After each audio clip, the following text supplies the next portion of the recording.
안녕하십니까. 딜로이트 세스가 함께하는 금융권 클라이밍 리스크 관리를 위한 ESG 세미나의 사회를 맡은 한국 딜로이트 컨설팅 안상혁 파트너입니다.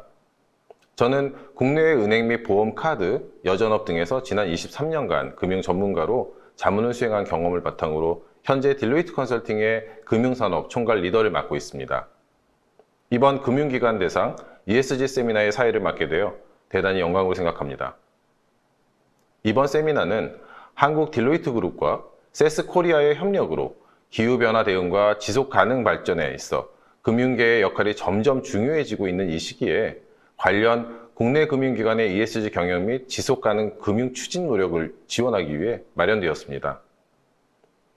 앞으로 2시간 40여 분 동안 온라인을 통해 양사 전문가들이 금융산업의 ESG 동향과 관련 대응 전략, 실적용 사례 등을 아낌없이 나누어 드릴 예정이며 보다 원활한 진행을 위해 각 세션별 발제 내용에 대한 질의 답변은 실시간 채팅창을 통해 진행할 예정입니다.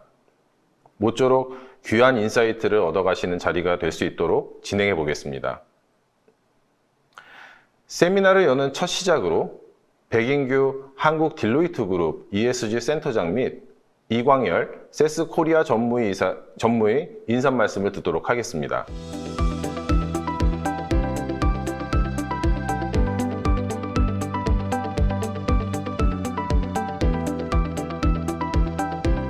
안녕하십니까.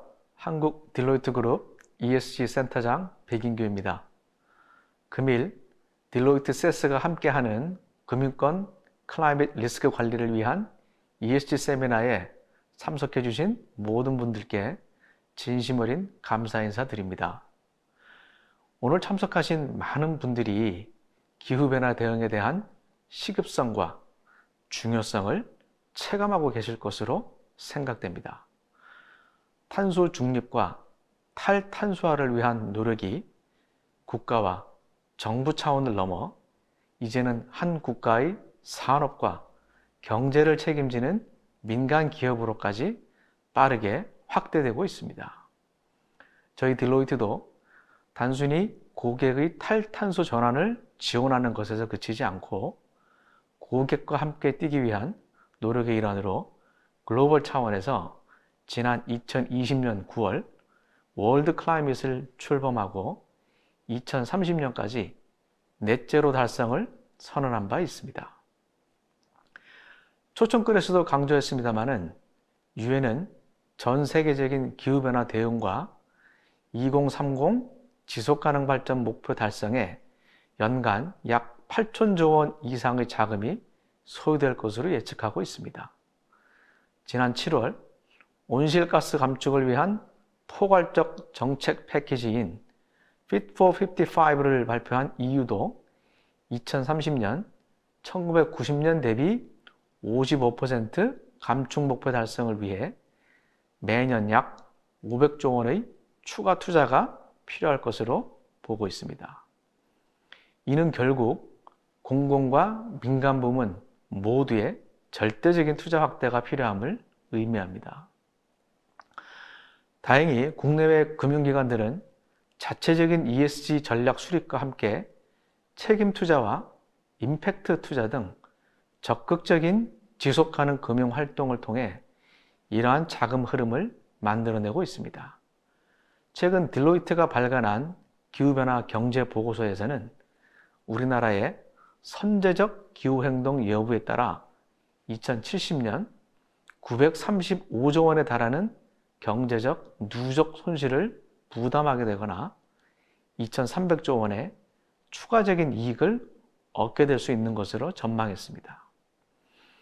저는 국내 선도 금융기관들이 국내 경제계를 중심으로 기후변화 대응이 단순히 비용이 아닌 우리나라의 미래 성장을 확보할 수 있는 투자 기회라는 인식의 전환을 불러일으키고 실제 한국 경제를 저탄소화를 넘어 탈탄소화로 견인하는 데에 아주 중요한 역할을 할 것으로 기대합니다. 한국 딜로이트 그룹과 세스 코리아가 마련한 오늘 이 자리를 통해 양사 전문가들이 가진 소중한 경험과 통찰을 깊이 있게 나눔으로써 국내 금융기관 실무진들을 포함한 많은 관계자들이 지속가능 금융 추진에 대한 명확한 방향성을 확인하고 실효성 있는 전략 마련을 위한 아이디어를 얻어가실 수 있기를 바랍니다. 감사합니다.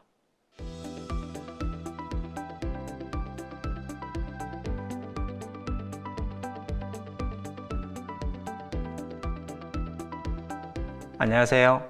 저는 세스코리아에서 프리세일즈 본부를 총괄하고 있는 이광열입니다. 반갑습니다. 올해로 세스코리아가 국내에서 사업을 시작한 지 만 30년이 지났습니다. 고객 여러분들의 많은 사랑과 관심 덕분에 분석시장에서 리더로서의 역할을 충실히 다하고 있습니다. 이러한 리더의 역할 하나로서 근본 딜로이트와 함께 금융권 클라이밋 리스크 관리를 위한 ESG 세미나를 개최하게 되었습니다. 바쁘신 가운데 이번 세미나에 참석해 주셔서 진심으로 감사드립니다. 여러분들도 잘 아시겠지만 최근 기업들의 지속 가능 경영이 매우 중요시 되면서 전통적 재무성과 중심의 경영 방식에서 다양한 이해 관계자들의 기대 수준 충족을 위한 ESG 경영으로의 변화가 지속적으로 요구되고 있습니다. 특히 기업의 자금 흐름을 담당하고 있는 금융기관은 기업의 ESG 수준을 개선함에 있어서 그 역할이 더욱 강조되고 있습니다.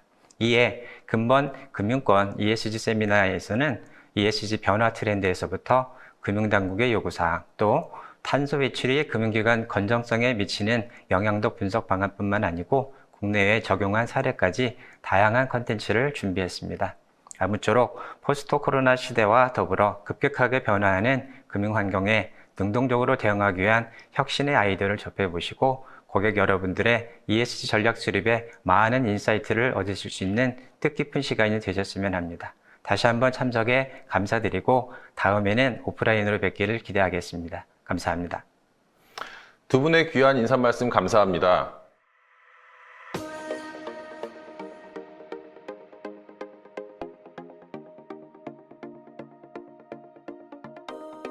자, 그럼 이제 본격적으로 첫 번째 세션을 시작해 보도록 하겠습니다. 딜로이트 안진회계법인의 연경흠 수석위원이 지속가능 금융, 자본시장의 새로운 패러다임이라는 주제로 금융산업의 전반적인 ESG 동향을 제시해 주시겠습니다. 연경흠 수석위원은 지난 15년간 ESG 자문을 제공해온 감사본부의 지속가능 기후전략 리더로서 현재 기업의 ESG 경영 및 탄소 중립 전략 수립을 총괄하고 계십니다. 발표를 들으시면서 관련하여 궁금하신 사항은 실시간 채팅창을 통해 참여 부탁드립니다. 네, 안녕하십니까. 딜로이트 안진회계법인 오디트 앤 어슈런스 본부 ESG 담당하고 있는 연경흠이라고 합니다. 오늘 제가 발표드릴 부분은 지속가능 금융과 자본시장의 새로운 패러다임에 대해서 말씀을 드리도록 하겠습니다. 발표드릴 부분은 크게 세 가지 부분이고요. 지속가능 금융의 정의, 투자의 확대, 그다음에 공시의 평가, 이 부분에 대해 말씀을 드리도록 하겠습니다. 먼저 투자 트렌드에서 말씀을 좀 드리겠습니다. 기후변화라는 이슈, 그리고 지금 최근에 ESG라는 이슈가 굉장히 이제 화두가 되고 있는데요. 아무래도 그런 패러다임, 그리고 트렌드가 나오기까지의 과정들이 있었던 것 같습니다. 2015년도 파리 기후 협정 이후로 사실 많은 이니셔티브가 생성이 됐었고요. 대표적인 게 이제 SBTI라든지 TCFD, 그 다음에 아리백 같은 이니셔티브들이 나오게 됐었죠.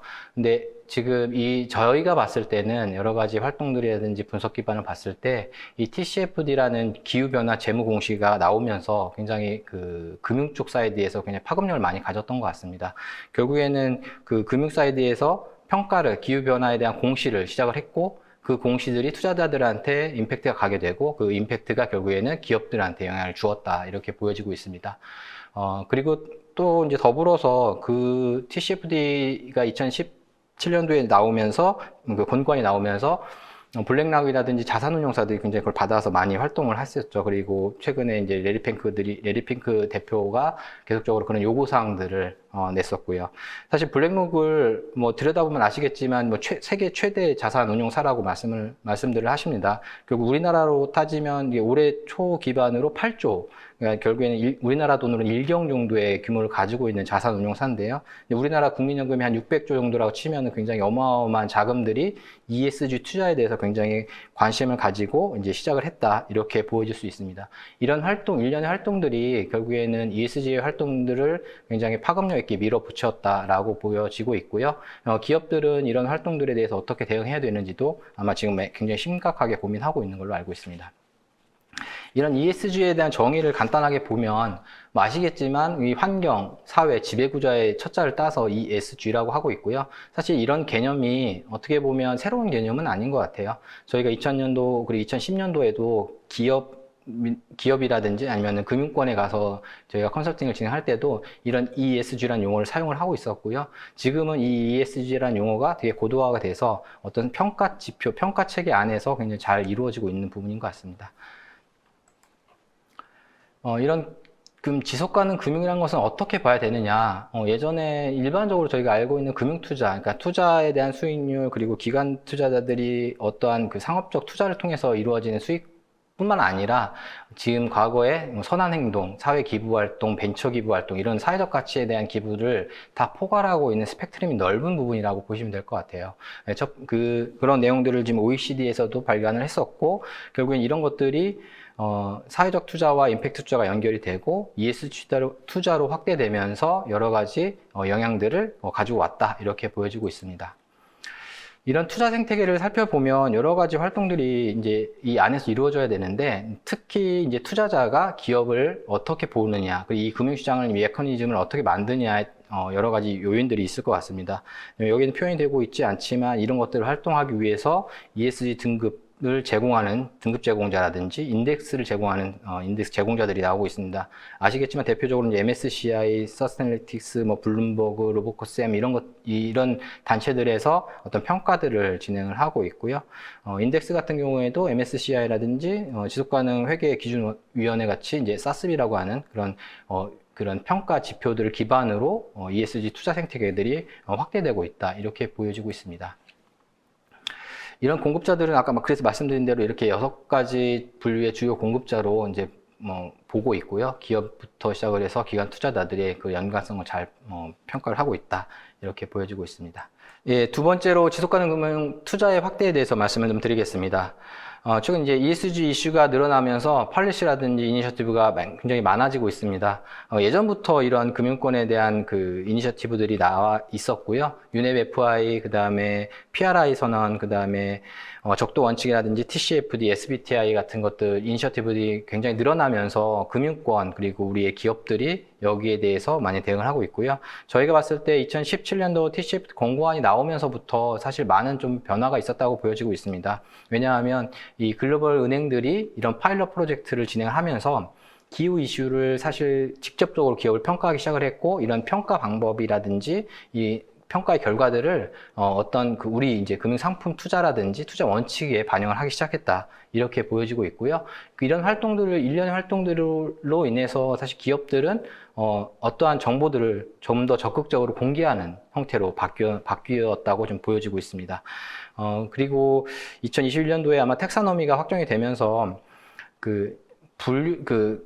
선한 기업도 이제 어떻게 보면은 네거티브 방식과 포지티브 방식에 대한 투자 원칙들이 좀 더 명확해지고 있고, 그런 분류 체계들이 확정이 되면서 기업들에 대해서 어떤 좀 자극적인, 공격적으로 좀 이야기를 좀 나누고 있는 걸로 보여지고 있습니다.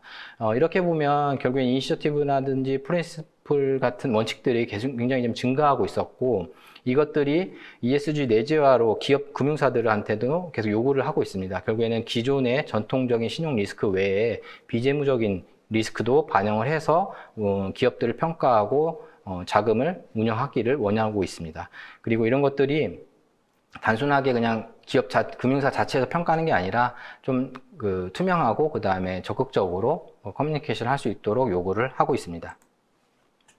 대표적인 게 이제 UNEP FI라고 보여지는데요. 예전부터 이제 프린시플을 만들고 책임 운행 원칙이라든지 책임 투자 원칙, 그리고 지속가능 보험 원칙들을 만들어내면서 계속적으로 이런 금융기업이 어떻게 나아가야 되는지에서 논의를 해 나갔었고요. 아까도 말씀드린 TCFD가 나오면서 여러 가지 금융기관들이 모여서 이런 것들을 진행을 하게 되었습니다. 이 TCFD 참여가 이제 최근 2,000여 개 이상 기업이 참여하고, 이제 시가총액으로는 거의 우리나라 돈으로 1경 4조 원 정도 된다고 하는데요. 결국엔 아까 말씀드린 최대 자산 운용사인 블랙락보다 더 많은 금액들이 여기에 관련돼서 투자를 하고 있고, 그 평가를 하고 있고 여기에 맞게 정보 공개를 하고 있다 이렇게 보여지고 있습니다. 대표적으로 BNP 파리바가 이런 잘하는 사례라고 보여질 수 있습니다. 아시겠지만 아까도 말씀드렸지만 이제 파일럿 프로젝트를 진행하면서 처음에 이제 참여를 했었고 BNP 파리바에서는 계속적으로 매년 이 TCFD에 관련된 리포팅을 진행을 하고 있었고요. 우리의 거버넌스, 그다음에 우리의 경영 전략, 우리가 어떻게 리스크를 관리하고 있는지 그 지표랑 감축 목표에 대해서 잘 설명을 하고 있고 매년 공시를 하고 있다는 거에 좀 내용을 좀 보아야 될 것 같습니다. 그리고 이런 것들이 이제 EU에서는 또 금융회사에 대해서 올해 3월부터 금융기관 대상으로 그 재무 공개 규정을 마련을 했고요. 지속 가능 리스크를 어떻게 표현해야 되는지, 온실가스 배출, 생물 다양성, 물, 폐기물, 사회 노동자를 비롯해서 18개 지표를 공개하도록 요구를 하고 있습니다. 결국에는 금융사 먼저 공시를 하고 있고 그 공시에 대한 것들을 진행을 하면서 우리 투자 프로세스를 확대해 나간다 이렇게 보여지고 있습니다. 또한 이제 EU에서는 그 EU 텍사노미를 만들어서 6개 환경 목표하고 4개 판단 기준을 만들어서 지금 가이드라인을 만들어 나가고 있습니다. 우리나라에서도 지금 그거에 관련돼서 각 텍사노미 분류 체계를 만들었고 올해 5월에 초안이 공개됐는데 계속적으로 이것들을 확정해 나가고 있는 추세입니다. 그래서 결국에는 이런 것들이 확정이 되면 금융사라든지 투자기관이라든지 어떤 투자에 대한 적정성, 그리고 우리가 알고 있는 이제 네거티브 방식과 포지티브 방식에 대한 투자에 대한 원칙들을 선정을 할 수 있을 것 같습니다. 도이치뱅크 같은 경우에도 이런 것들을 잘 적용을 했었고요. 이제 작년 7월에 이런 프레임워크를 개발을 하면서 결국에는 도이치뱅크만의 분류체계 안을 마련을 했고 거기에 맞게 기준치 평가 활용 계획을 지금 잡고 있습니다. 그래서 지금 기업들이 이런 것들을 금융권에서 만들어 나가고 있다 이렇게 보여지고 있습니다. 다음으로 이제 투자 전략에 대해서 말씀을 드리겠습니다. 어떻게 보면 투자 유형이라고 볼 수 있는데요. OECD에서 최근에 이제 4가지 투자 전략이라고 해서 이제 구분을 해놨습니다. 스크린을 통한 배제 방식, 우리가 알고 있는 아까도 말씀드렸지만 포지티브 방식과 네거티브 방식을 기반으로 해서 스크리닝을 하는 방식들이 있었고요. 그 다음에 ESG 리밸런싱이라고 해서 어떤 데이터 기반으로 만들어서 평가를 같이 이제 연결한다고 보시면 될 것 같고요. 이게 완전한 인테그리트된 그런 투자 전략이라고 보기는 어렵지만 그래도 초기 단계에 인테그리트된 ESG를 평가할 수 있는 방법론을 여기다 담고 있다라고 보여지고 있습니다. 그리고 테마 포커스라든지 임팩트 투자 방식을 통해서 어떠한 포지티브 투자에 대한 노력들을 진행을 하고 있고 아마 잘 아시겠지만 노르웨이라든지 프랑스, 독일 이런 쪽에서 굉장히 그 석탄 투자에 대해서 이제 투자를 못하게 하겠다 이런 얘기들을 많이 하고 있습니다. 그런 것들이 여기에 진행이 되고 있다고 보시면 될 것 같습니다. 네, 다음으로 글로벌 투자 규모에 대해서 말씀을 드리겠습니다. 글로벌 지속가능 투자는 지속적으로 이제 성장세를 보이고 있고요. 2020년 기반으로 한 7,900억 달러의 투자가 발생한 걸로 보여지고 있습니다. 그리고 이런 그 지속가능 투자의 시장 규모가 2018년에는 30조 달러 정도에서 2020년에 35조 달러로 한 15% 정도 성장한 걸로 지금 최근에 이제 발표가 되고 있고요. 이렇게 투자 규모들이 굉장히 계속적으로 늘어나고 있고 기업 특히 이제 금융이라든지 이제 투자 기관에서는 이런 것들을 굉장히 잘 보고 있습니다. 특히 많이 늘어난 국가가 미국 그리고 유럽, 일본 등이 이제 성장세가 높게 나타나고 있고요. 아직 국내에서는 그렇게 투자 규모가 늘어나지는 않고 있지만 지속적으로 채권이라든지 이런 시장들이 활발하게 진행이 되고 있습니다. 우리의 이제 국민연금도 굉장히 발빠르게 움직이고 있죠. 이 유엔에 이제 책임투자 원칙을 가입을 했었고 스튜어디십 코드도 이행을 하고 있고 이제 최근에 ESG 평가 기준을 마련하고 있어서 굉장히 많은 역할을 지금 진행을 하고 있고요. 이런 ESG 기반 책임투자 프로세스를 만들어내면서 여러 가지 평가 기준을 만들고 실제 우리 이제 자산운용에 대해서 긍정적으로 지금 진행을 하고 있습니다. 저희가 봤을 때는 이런 연기금 활동들이 늘어남으로 인해서 아무래도 이제 민간 금융 쪽으로도 확대되고 있고 지금 최근에 이제 금융사들이 이런 부분들 잘 같이 만들어가고 있는 걸로 지금 보여지고 있습니다. 글로벌 금융사들도 마찬가지로 굉장히 발빠르게 움직였었고요. 여러 기관들이 아시겠지만 버클레이, BNP 파리바, 시티은행 이런 은행권뿐만 아니라 이제 여러 자산운용사들이 ESG 상품에 대한 투자 목표를 수립을 했었고 상품 투자 규모를 계속적으로 늘려나가고 있었습니다. 여기서 좀 눈여겨봐야 될 건 알리안츠인 것 같아요. 어떻게 보면 다른 쪽보다 조금 더 공격적으로 이야기를 풀어가고 있고, 2050년까지 우리는 탄소 중립적 글로벌 투자를 달성하겠다라는 목표를 가지고, 어떻게 보면 이제 투자 포트폴리오를 굉장히 잘 만들어 가고 있다, 이렇게 보여지고 있습니다. 이제 마지막으로 ESG 공시와 평가에 대해서 말씀을 좀 드리겠습니다. ESG 같은 경우에는 산업에 굉장히 많은 영향을 주고 있습니다. 여러 가지 영향들을요. 근데 금융권에서만 본다면 실제 금융상품 개발이라든지 금융상품 운영에 대해서 환경이나 사회 리스크 평가들을 관리해라라는 목표들이 굉장히 늘어나고 있고요. 사실 이런 것들을 고객한테 커뮤니케이션을 이제 적절하게 그리고 투명하게 하게끔 유도를 하고 있고, 이것들을 운영하면서 지배구조라든지 거버넌스가 좀 더 선진화되거나 좀 더 투명하고 확고하게 좀 되기를 바라고 있습니다. 이런 평가들을 보게 되면 여러 가지 평가 기관들이 존재하게 되죠. 아까도 말씀을 드린 부분이긴 한데, 에코바디스라든지 DJSI, 그 다음에 모건 스탠리에서 하고 있는 것들, 블룸버그, 이런 평가 기관들이 굉장히 많이 늘어나고 있었고요. 대부분 이제 보면 이제 플랫폼 기반으로 하거나 이제 공시 기반으로 진행을 하게 됩니다. 이제 금융기관에서는 조금 유의하게 봐야 되는 게, 작년에 이제 PCAF라고 해서 탄소회계 금융협의체가 지금 협의체에서 어떤 자산 포트폴리오에 대한 탄소 배출량 측정 방법론을 마련을 했고요. 여기에 이제 보유한 자산에 대한 대출, 투자 자산에 대해서 어떤 기후 리스크를 평가하게끔 되어 있습니다. 그러니까 결국에는 스컵 3로 확장해서, 그러니까 금융권의 스컵 3는 우리가 운영한 상품에 대한 대출이라든지 투자 자산에 대한 영향이 탄소 배출이 얼마나 발생하는지를 측정하는 이런 쪽으로 늘어나고 있고요. 이렇게 측정과 관리, 그리고 공시할 수 있게끔 하는 부분들이 늘어나고 있습니다.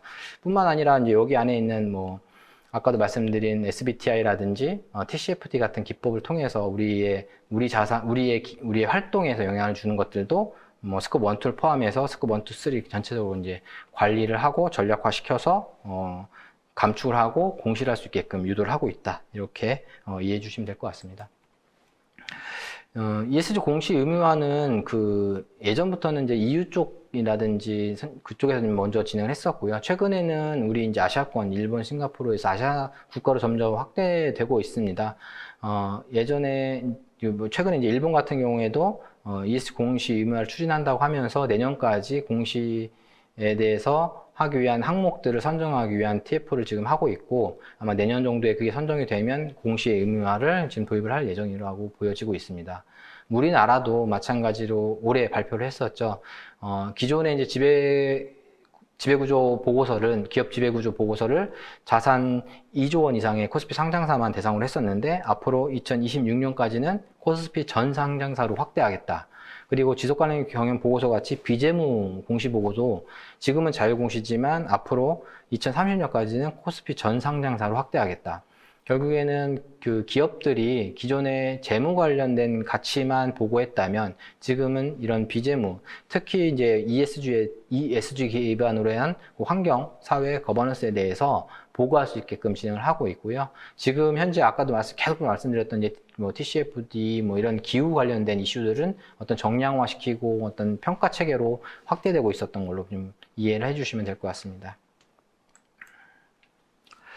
그리고 이제 공시 이런 기준들이 확대되면서 예전에는 기업들이 이제 GRI 기반으로 많이 했었는데요. 아까도 말씀드린 SASB라든지 TCF들이 늘어나면서 어떤 공시 기준들이 확대가 됐습니다. 오늘 제가 장편의 표현을 드리진 않았지만 이제 어떻게 보면 GRI 스탠다드에서 나오는 항목들은 여러 항목들 쭉 나열을 했다면, TCFD나 또 SASB는 이제 산업 분류별로 굉장히 중요한 역할을 구분을 하고 있는데요. 기업의 활동만 보고하는 게, 액티비티만 보고하는 게 아니라 기업이 어떤 전략을 가지고 있고, 전략을 기반으로 한 목표와 어떤 방향성을 가지고 있는지, 그리고 그거를 어떻게 리스크를 관리하고 있는지, 그리고 결과를 어떻게 공시하고 있는지를 다 이렇게 이어져서 말씀을 지금 하고 있어요. 그래서 요구 수준들이 기존보다는 굉장히 높아져 있고, 최근에 이제 그런 정보들을 쉽게 어떻게 보면 이제 저희가 이제 볼 수 있다, 이렇게 보여지고 있습니다. 이제 마지막으로 이제 ESG 공시에 이제 말씀을 드렸던 것들 전반적으로 보면, 이런 주요하게 우리가 ESG라고 하는 환경, 사회, 거버넌스에 대해서 각각 코어 인디케이터들을 가지고 관리를 하셔야 되고, 이런 것들이 공시가 되면 금융권에서는 적절한 평가를 통해서 어떤 기업한테 인센티브를 주거나 조금 네거티브한 입장을 표현할 수도 있고요. 이런 것들이 이제 진행이 되면서 전체적으로 기존의 기업이 가지고 있던 그 주주 가치에서는 좀 더 확대된 그 이해관계적 그 가치로 확대된 상태로 넘어가지 않을까 이렇게 생각이 되고 있습니다. 제가 발표드릴 부분은 여기까지이고요. 오늘 말씀드린 걸 좀 요약해서 다시 한번 말씀을 드리면 지금까지는 그 어떤 규제라든지 레귤레이션 단에서 많이 이루어지고 그런 주체들이 정부라든지 국가 단위에서 이루어졌다면 지금은 이게 이제 민간 시장으로 넘어오면서 좀 더 넓게 지금 이해가 되고 있고요. 결국에는 예전에 그러니까 말씀드렸던 스컵 1, 2라는 그 우리만의 기준이었다면 지금 그보다 넓은 스컵 3로 해서 우리가 아닌 공급사일 수도 있고 우리가 투자하는 상품일 수도 있고 이것들을 확장시켜서 관리할 수 있게끔 요구를 하고 있고 결국에는 그런 것들이 이제 금융권에서 이걸 받아오면서 기업들이 이제 움직이는 시장이 기존과는 패러다임이 좀 전환이 됐다 이렇게 보여지고 있습니다. 그래서 기업 활동을 하면서도 그런 것들을 관심 있게 보셔야 되는 거고 금융기관에서도 우리의 그 평가 프로세스를 기존의 그 신용평가 프로세스 플러스 더 고도화된 그 인테그레이트된 방식으로 접근하셔야 되지 않을까 이렇게 생각이 되고 있습니다. 오늘 전반적으로 저희 딜로이트에서 이제 준비한 이런 금융 상품에 대해 ESG 금융에 대해서 말씀을 드릴 건데요. 잘 좀 설명을 받으시고 더 좋은 이해를 가지셨으면 좋겠습니다. 감사합니다. 연경흠 수석위원님 발표 감사드립니다. 딜로이트 컨설팅에서 금융산업 총괄 리더를 맡고 있는 저에게도 최신 현황과 거시적인 방향을 가늠해 볼 수 있는 아주 유용한 발표가 아니었나 생각합니다. 다시 한번 귀한 인사이트를 나눠주심에 감사드립니다.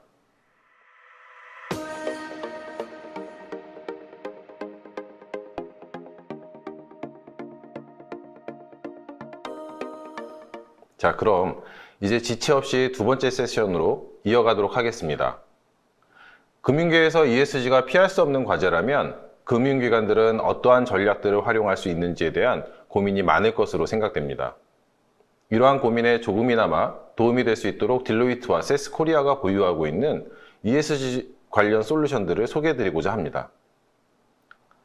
첫 번째 발표로 딜로이트 안진회계법인의 이승영 수석위원이 금융권 ESG 플랫폼 구축에 대해 발표해 주시겠습니다. 이승영 수석위원은 외부감사와 데이터 분석 등 재무 회계 분야에서 17년 경력을 보유한 데이터 스페셜리스트로 최근 ESG 등급 체계 및 위험 요소 모니터링에 대한 딜로이트 분석 모델 개발을 전담하고 있습니다. 들으시면서 궁금하신 사항은 실시간 채팅창을 통해 참여 부탁드립니다. 안녕하세요. 저는 딜로이트 안진회계법인의 이승영 수석위원이라고 합니다. 오늘 소개해드릴 내용은 ESG 정보화 플랫폼에 대한 내용입니다. 그래서 소개는 이제 금융권 ESG 플랫폼과 동일한 내용이라고 보시면 될 것 같고요. 최근 금융권 등을 중심으로 다양한 ESG 정보를 어떻게 취합을 해서 전달할지에 대한 관심이 상당히 높아지고 있는데요. 소개해드릴 내용은 실제 저희가 준비하고 있는 프로젝트를 기반으로 내용을 설명해 드릴 거고요. 협회나 공공기관 그리고 금융사 기반의 다른 분야로 확장이 가능할 것으로 기대를 하고 있습니다. 먼저 ESG 정보화 플랫폼에 대한 개략적인 소개를 해드리겠습니다. ESG 정보화 플랫폼은 ESG 경영을 지원하고요. 나아가 ESG 사회적 인식 제고 및 확산을 위한 정보를 취합하고 전달하고 효과적으로 ESG 경영을 지원하는 것을 목적으로 합니다. 그래서 ESG라는 개념이 유엔에서 이제 책임 투자 원칙이라는 투자자 중심, 금융권 중심에서 최초 시작된 개념이고 이제 세분화되면서 사회 전반적으로 널리 전파되는 추세에 있습니다. 이제 이러한 이유로 이제 금융권에서는 ESG 정보화 플랫폼, 금융권 ESG 플랫폼 동일한 의미라고 보시면 될 것 같은데요. 이렇게 추진하는 것은 어떻게 보면 당연한 거라고 생각합니다.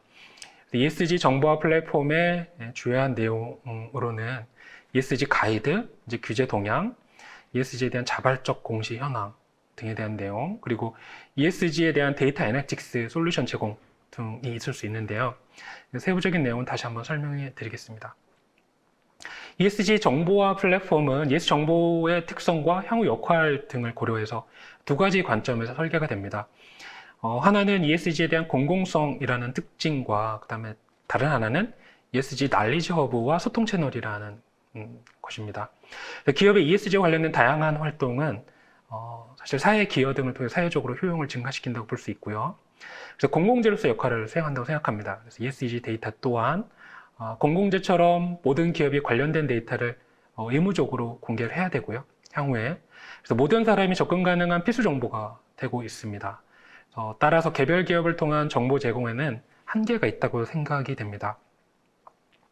공공의 성격을 갖고 있는 주체를 통해서 정보를 취합해서 전달하는 것이 보다 효과적이고 플랫폼이 필요한 이유라고 하는 관점입니다. 또 성공적인 ESG 경영을 위해서는 하나의 소통 채널을 기준으로 ESG와 관련된 산재되어 있는 유용한 정보를 적절하게 제공하고 채널에 가입된 이해관계자 등 ESG 성공적 경영을 정착시키는 것입니다. 차후에는 데이터 분석 기법 등을 활용해서 이제 고도화를 수행할 예정이고요. 이 부분은 마지막 부분에 다시 설명을 드리겠습니다. 다음으로는 ESG에 대한 투자 규모, 검색 버즈량, 지속가능 경영보고서 발행 현황 등을 통해서 ESG 트렌드를 한번 분석해서 말씀드리겠습니다. 많은 부분들이 ESG가 이제 중요하다는 걸 알고 계시고요.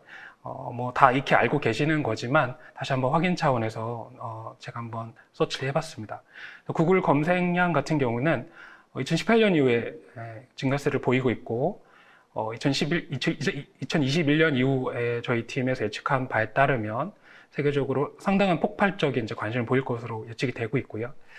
ESG 투자 규모 같은 경우에도 이제 글로벌과 한국으로 서로 나눠서 이제 살펴봤는데 글로벌의 경우에는 꾸준히 증가세를 보이고 있고 한국 같은 경우에는 2018년에 4배가 넘는 이제 투자 규모의 증가세를 보이고 있었습니다. 그리고 개별 기업의 ESG에 대한 대응 수준이 대한 부분을 어떻게 확인할까 고민하다가 개별 기업이 대응을 가장 효과적으로 할 수 있는 지속가능 경영 보고서에 대한 발간 현황으로 한번 알아봤는데요. 최근에 이제 증가세를 유지하다가 최근에는 한 상위 100여 개 정도 기업만이 관심을 보이는 현상으로 이제 확인이 되었습니다.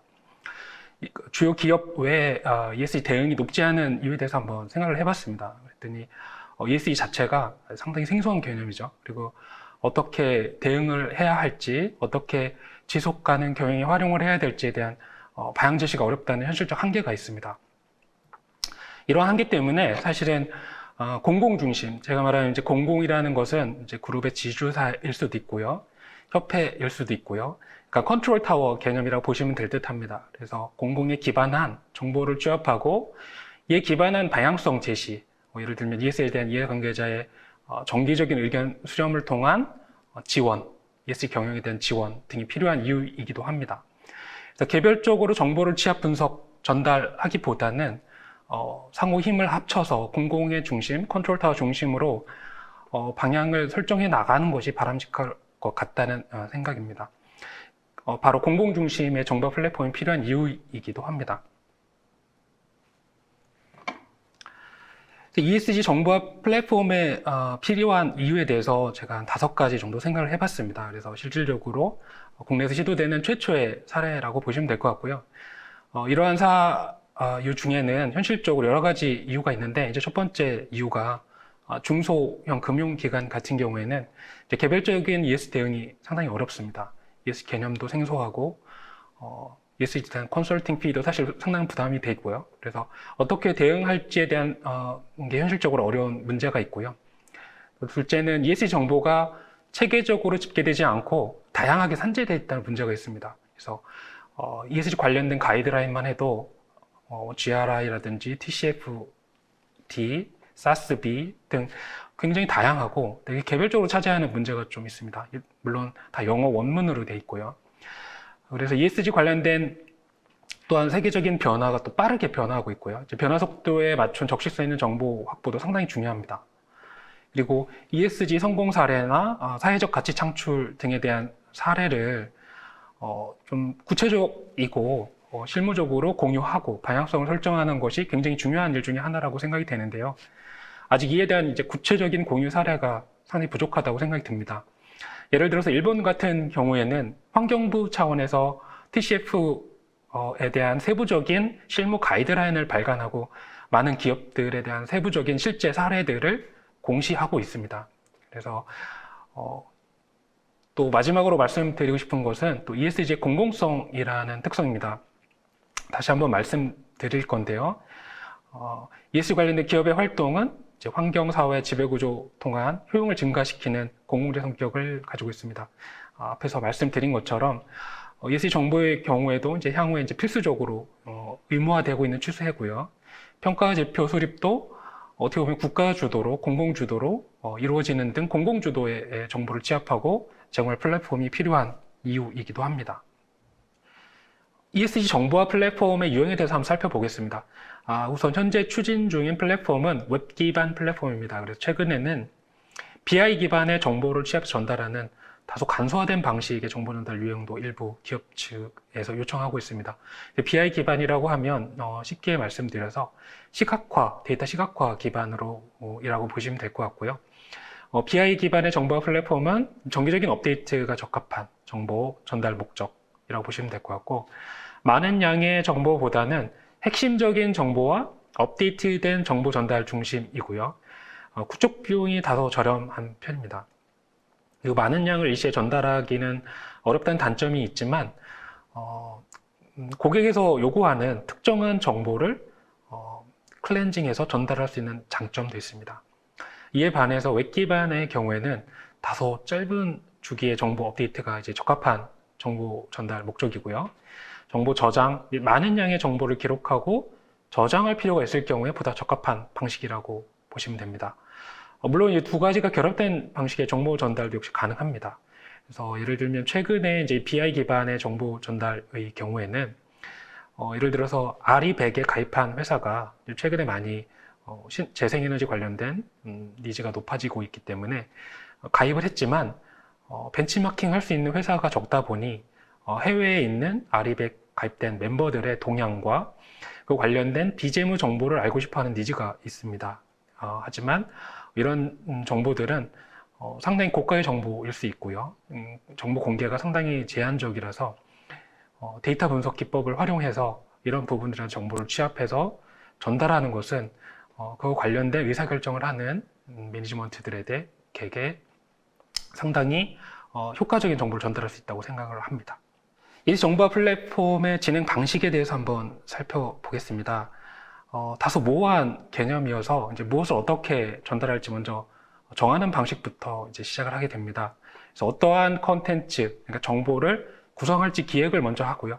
해당 정보 안에 그 정보에 대한 풀을 구성을 해서 관련된 주요 이해관계자에 대한 피드백을 받아서 정보를 어떻게 구성할지 확정을 하게 됩니다. 이 과정에서 주로 해외 ESG 관련된 플랫폼을 참고도 하게 되는데요. 국내의 경우에는 이런 플랫폼이 많지 않은 단점이 있기 때문에 해외 플랫폼을 참고를 하게 됩니다. 그 다음에 이제 데이터 수집을 하게 될 때 정형화된 데이터의 경우에는 자동으로 데이터를 수집할 수 있도록 데이터 분석 언어 등을 활용을 하고요. 비정형화된 데이터의 경우에는 수기로 관리자가 직접 수집을 하게 됩니다. 그리고 향후 발생 가능한 정보에 대한 이슈 등을 정리한 데이터 명세서 등을 작성해서 어떤 컨텐츠 구조가 있고 어떠한 정보 원천에서 데이터를 가져오며 어떠한 업데이트 주기를 갖고 있는지, 그리고 그 데이터에 대한 관리 담당이 누군지를 이제 명기한 문서를 작성해서 관리를 하게 됩니다. 경우에 따라서는 주로 컨텐츠에 대한 업데이트를 중심으로 위탁 운영을 수행하게 될 수도 있습니다. 고객 입장에서는 이 경우에는 안정적인 플랫폼 운영이 중요하기 때문에 이에 대한 전담 부서가 있는 것이 보다 중요한 역할을 할 수가 있을 거로 기대하고 있습니다. 유사 플랫폼 사례인데요. 저희가 한 8개 정도 사례를 수집해 봤고요. 대부분은 이제 해외 증권거래소 등에서 이제 구축을 했습니다. 플랫폼 구축을 했고, 가이드에 대한 부분, 뉴스, 공지사항, 보고서, 포럼, 세미나, 데이터 분석 솔루션 제공 등 다양한 콘텐츠로 구성이 되어 있습니다.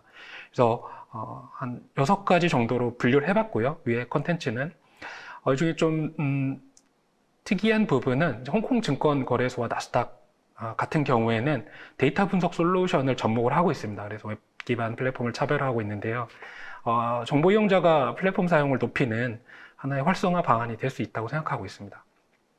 개인적으로 좀 아쉬운 부분은 향후에는 비재무 정보에 대한 부분도 이제 고려돼야 된다고 생각하는데, 비재무 정보라고 하면 E와 S와 G와 관련된 참고 정보들인 거죠. 그래서 뭐 탄소 배출량, 뭐 이직률, 근속 연수, 이런 배당에 대한 정보들, 이런 부분들이 되는데, 현실적으로 정보 취득 비용이 비싸 점이 있습니다. 그래서 아직 여러 가지 사유로 시도되지 못하고 있는 것이 좀 아쉽긴 한데요. 저희 팀에서는 ESG 관련된 평가 지표와 위험 요소 모니터링 체계를 연구를 하고 있습니다. 그래서 지속적으로 연구를 하고 있고요. 그래서 비재무 정보에 대한 것도 고객의 니즈가 있을 경우에 향후 고도화 과정을 통해서 제공을 고려하고 있습니다. 일부 국내에서 또 플랫폼 중에 이런 시도를 하고 계시려는 것을 알고 있는데요. 핵심적인 평가 지표, 비재무 정보, ESG 관련된 비재무 정보 위주로 정보를 제공하는 것은 이전에 말씀드린 ESG 공공의 역할에 보다 부합하는 정보라고 이제 개인적으로 생각합니다. 웹 기반 ESG 정보의 데이터 유형별 분류에 대해서 한번 확인해 보겠습니다. 이 정보 플랫폼의 예인데요. 이 정보 플랫폼의 컨텐츠는 정보 전달 목적에 맞게 주요한 관심사인 가이드라인, 권고안, 그리고 뉴스 공지, 연구 자료, 그다음에 지속 가능 경영 보고서에 대한 요약 정보, 링크, 그다음에 행사 일정, 그 데이터 애널리틱 솔루션 등으로 구성이 됩니다. 주요 메뉴를 나타내고 있고요. 6가지 메뉴 아래에 이제 서브 메뉴를 고려해서 플랫폼을 설계하게 됩니다. 또 각 주요 메뉴의 데이터 유형에 따라서 5가지로 구분할 수 있는데요. A, B, C, D, E, F, A, B, C, D, E로 구성을 했습니다. 그래서 A는 단순한 링크, B는 해설과 요약이 필요한 링크, 그다음에 C는 원문 파일이 있는 경우, 그다음 D의 경우에는 데이터를 직접 만들어서 이제 게시를 하는 경우입니다. 그다음에 정보 플랫폼 운영 주체에서 만드는 연구 자료, 공지 자료 등이라고 보시면 될 것 같습니다. 마지막의 경우에는 데이터 분석 자료로 별도로 제공하는 형태인데요. 데이터 분석 자료의 같은 경우에는 다양한 형태가 될 수 있는데, 일단 자가진단을, ESG에 관련된 자가진단을 할 수 있도록 GRI 기반이나 지속가능 발전 목표를 기반으로 하는 자가진단 툴을 개발해서 제공하는 형태가 있을 수 있습니다. 그래서 저희 팀에서는 드래프트 버전으로 이제 개발을 하고 있고요. 그래서 성격에 고객의 니즈에 맞게 수정 보완하는 작업이 일부 필요하긴 한데, 또 추가로 미디어에 대한 동향 파악이 쉽도록 이미 분석된 미디어 자료를 시각화 자료를 이용해서 이제 플랫폼 이용자에게 제공하는 방식이 있을 수가 있습니다. 그래서 미디어 시각화 솔루션의 사례인데요. 자동으로 분석하고 싶은 회사와 키워드를 기반으로 주기적으로 메일링을 하는 솔루션입니다. 이 시각화 솔루션의 경우에는 백단에서 이제 데이터 분석 언어인 이제 파이썬을 기반으로 자동으로 메일을 취합하고요.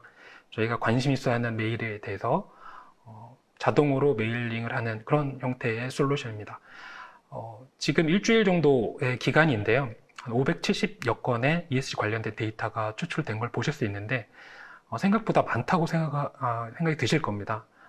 이렇게 대용량의 미디어를 효과적으로 분석할 수 있는 경우에는 데이터 분석 기법을 활용해야 되고요. 대용량의 자료도 놓치지 않고 분석할 수 있는 장점이 있습니다.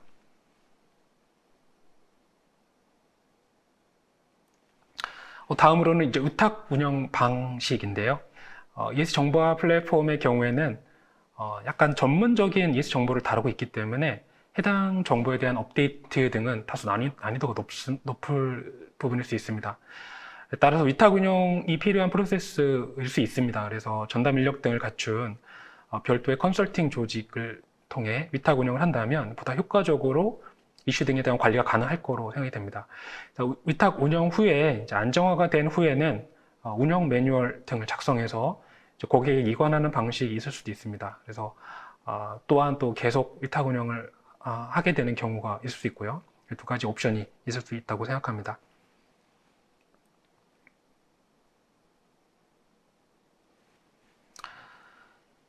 ESG 활성화 제고 방안에 대해서 한번 생각을 해봤는데요. 이제 ESG 플랫폼을 만들고 활용도를 높여야 하는 것은 모든 플랫폼 구축의 미션이라고 볼 수 있습니다. 그래서 ESG 정보 플랫폼도 이제 마찬가지입니다. 해당 플랫폼 이용자에게 맞춤형 정보를 제공하고 관심 있는 콘텐츠를 조사하고 플랫폼에 반영을 해야 됩니다. 또한 금융권의 그 난리지 허브, 그다음에 개별 협회 회원들의 홍보 역할도 담당을 해야 되고요. 예를 들어서 ESG 관련된 자료, 그다음에 지속가능 경영 보고서 등을 플랫폼에 취합해서 회원사가 지속가능 경영 보고서를 발간하고 있는지, 발간하고 있지 않은지에 대한 부분, 발간하고 있다면 그에 대한 링크까지 제공을 해서 손쉽게 지속가능 경영 보고서를 활용할 수 있게끔 접근 용이성을 높이는 방안이 있을 수 있습니다. 또한 다양한 인사이트 있는 정보를 제공해서 정보 이용자의 관심과 참여를 유도하는 방식도 또한 필요합니다. 이를 통해서 플랫폼의 활용도, 접속 빈도를 높일 수 있는 방식이라고 생각합니다. 마지막으로 정보화 플랫폼에서는 아직 시도하지 않고 있고 이제 전 세계적으로 시도하지 않고 있는 방식입니다. 데이터 분석을 하고 있는 입장에서 ESG 평가 지표를 또한 또 연구하고요. 등급 체계 모니터링을 산출하면서 고도화가 되었으면 하는 내용들을 POC 차원에서 이제 기재를 해보았습니다. 우선 데이터 수집에서 최대한 수기 방식을 배제하는 방식입니다. 이 방식은 이번 프로젝트, 저희가 계획하고 있는 프로젝트에서 시도하는 방식 일부를 접목을 했고요. 업무를 효율적으로 수행하고 시스템 구축 비용 절감을 위해서 데이터 분석 전문가 중심의 데이터 자동화된 방식으로 데이터를 수집하는 그런 방식입니다. 두 번째 가운데의 방식은 플랫폼이 공공 중심으로 운영되다 보면 산업별로 해당 산업에 대한 트렌드를 보고 싶어하는 니즈가 있습니다. 그래서 협회 등이 운영 주체인 경우에는 협회가 특정 산업을 대표하고 있기 때문에 해당 산업에 ESG 관련된 정보를 제공하는 것이 당연하다고 볼 수가 있습니다. 이 경우에는 정보의 원천은 이제 미디어가 될 수도 있고요. 또 지속가능 경영 보고서가 될 수도 있고요. 자율공시 내용 등이 될 수 있는데 이런 다양한 내용들을 텍스트 기반의 내용들을 기계학습을 통해서 토픽 모델링이라는 기계학습을 통해서 자동으로 수출해서 보여주는 방식입니다. 이 방식을 적용하면 이제 방대한 용량의 지속가능 경영 보고서 등을 굳이 읽지 않아도 트렌드 등을 확인할 수 있습니다. 그리고 해외의 경우도 가능하고요. 또한 가운데 이번에 밑에 보시면 이제 환경과 사회와 지배구조별 미디어 분석을 통해 자동으로 감성 전수를 산출해서 산업별로 시각화를 통해서 보여주게 되면 전체 산업의 트렌드를 확인할 수가 있습니다. 물론 이제 개별 기업도 비교가 가능하고요. 이 방식의 이제 대표적인 사례가 한국은행의 경제 감성 지수입니다. 경제 관련된 긍부정 분석을 통해서 경제 관련 체감되는 지수를 숫자로 표현한 것인데요. 이런 사례가 있다고 보시면 될 것 같습니다. 그래서 두 번째 사례의 경우에 X축은 C계열 분석이고요. C계열과 산업과 내가 비교하고 싶은 개별 회사일 수도 있고 내 회사일 수도 있고요. 이런 다양한 분석을 할 수 있는 사례입니다. 그리고 마지막으로 산업별 혹은 개별 회사의 토픽을 분석해서 비교해보고 분석하고 싶은 회사가 부족하거나 놓치는 ESG 관련된 토픽이 있는지 확인할 수 있는 시각화 솔루션입니다. 당연히 백단에서는 데이터 분석 언어인 이제 파이썬 등을 통해서 데이터 전처리가 이루어지고요. 데이터 분석 기법의 발전으로서 과거에는 상당히 시도가 어려웠던 대용량 데이터 분석 기법 등이 과거와는 다르게 이제 간단하게 자동화 등을 통해서 보여줄 수 있고요. 시각화를 통해서 인사이트를 드릴 수가 있는 것이 포인트입니다. 이런 부분은 저희가 최근에 개발한 ESG 평가 지표 오염 요소 모니터링 기법 등에 포함되어 있는 분석 솔루션입니다. 아직 ESG 정보화 플랫폼 등에는 접목을 하지 못하고 있는데요. 최근에 이런 새로운 시도들이 저희뿐만 아니라 다양하게 시도되고 있어서 조만간 고도화를 통해서 구현될 수 있을 거라고 생각되는 솔루션입니다. 지금까지 ESG 정보화 플랫폼에 대한 필요성, 그리고 구축 프로세스에 대한 개략적인 내용, 그리고 향후 고도화 방향성에 대해서 한번 살펴보았습니다. 감사합니다. 이승영 수석위원님 발표 감사합니다. ESG와 기후변화 리스크 관리가 필요한 금융기관이라면 흔히 느낄 수 있는 막막함을 개운하게 해소시켜준 아주 유익한 팁들이 많았던 것 같습니다. 다시 한번 감사드리고요. 두 번째 발표로 세스코리아의 이기환 상무를 무대로 모시도록 하겠습니다. 이기환 상무는 지난 20년간 금융 부분에 다양한 분석 업무를 담당해온 금융 전문가로서 인공지능 등을 포함 최근 집중적으로 수행하고 있는 스트레스 테스트 기반의 클라이밍 리스크 관리에 대해 발표해 주시겠습니다. 안녕하세요. 저는 세스코리아에서 금융 인더스트리 엑스퍼트로 근무하고 있는 이기환입니다. 먼저 이번 금융권 클라이밍 리스크 관리를 위한 ESG 세미나에 참석해 주셔서 다시 한번 감사드립니다. 발표를 시작하기 전에요. 여러분도 잘 아시는 바와 같이 최근 기업의 규모와 업종을 뛰어넘어서 ESG 변화가 거세게 불고 있습니다. 특히 기업의 자금 흐름을 담당하고 있는 금융기관의 역할이 더욱 강조되고 있죠. 그리고 금융기관은 일반 기업과는 달리 금융기관의 기업 고객들이 ESG 관리에 실패하게 된다면 높은 규제 준수 비용과 물리적인 손실로 인해서 결국 금융기관의 2차적인 신용 손실이 발생하게 됩니다. 이는 결국 여신심사, 재무관리, 리스크관리 등 금융기관 전반에 비즈니스 밸류체인상에도 영향을 주게 된다라고 말씀드릴 수가 있겠습니다. 따라서 앞 시간에는 ESG와 관련한 시장의 변화, 그리고 ESG 플랫폼 등 큰 그림에 대해서 말씀드렸다면요. 이번 시간에는 금융기관에 더욱더 특화된 주제로서 첫 번째로는 기후변화에 따른 리스크가 일반 기업과는 어떠한 차이가 있는지에 대해서 간략하게 말씀을 드리고요. 두 번째로는 이로 인한 국내외 금융감독기관의 요구사항은 무엇인지, 그리고 마지막으로는 클라이밍 리스크가 금융기관 건전성에 미치는 영향도를 어떻게 측정하고 어떻게 관리해야 하는지에 대해서 데모와 함께 말씀드리도록 하겠습니다. 자, 그럼 바로 시작하도록 하겠습니다. 먼저 기후 리스크에 대해서 말씀드리기 전에요. 지구과학에 관련해서 간략하게 말씀드려야 할 것 같습니다.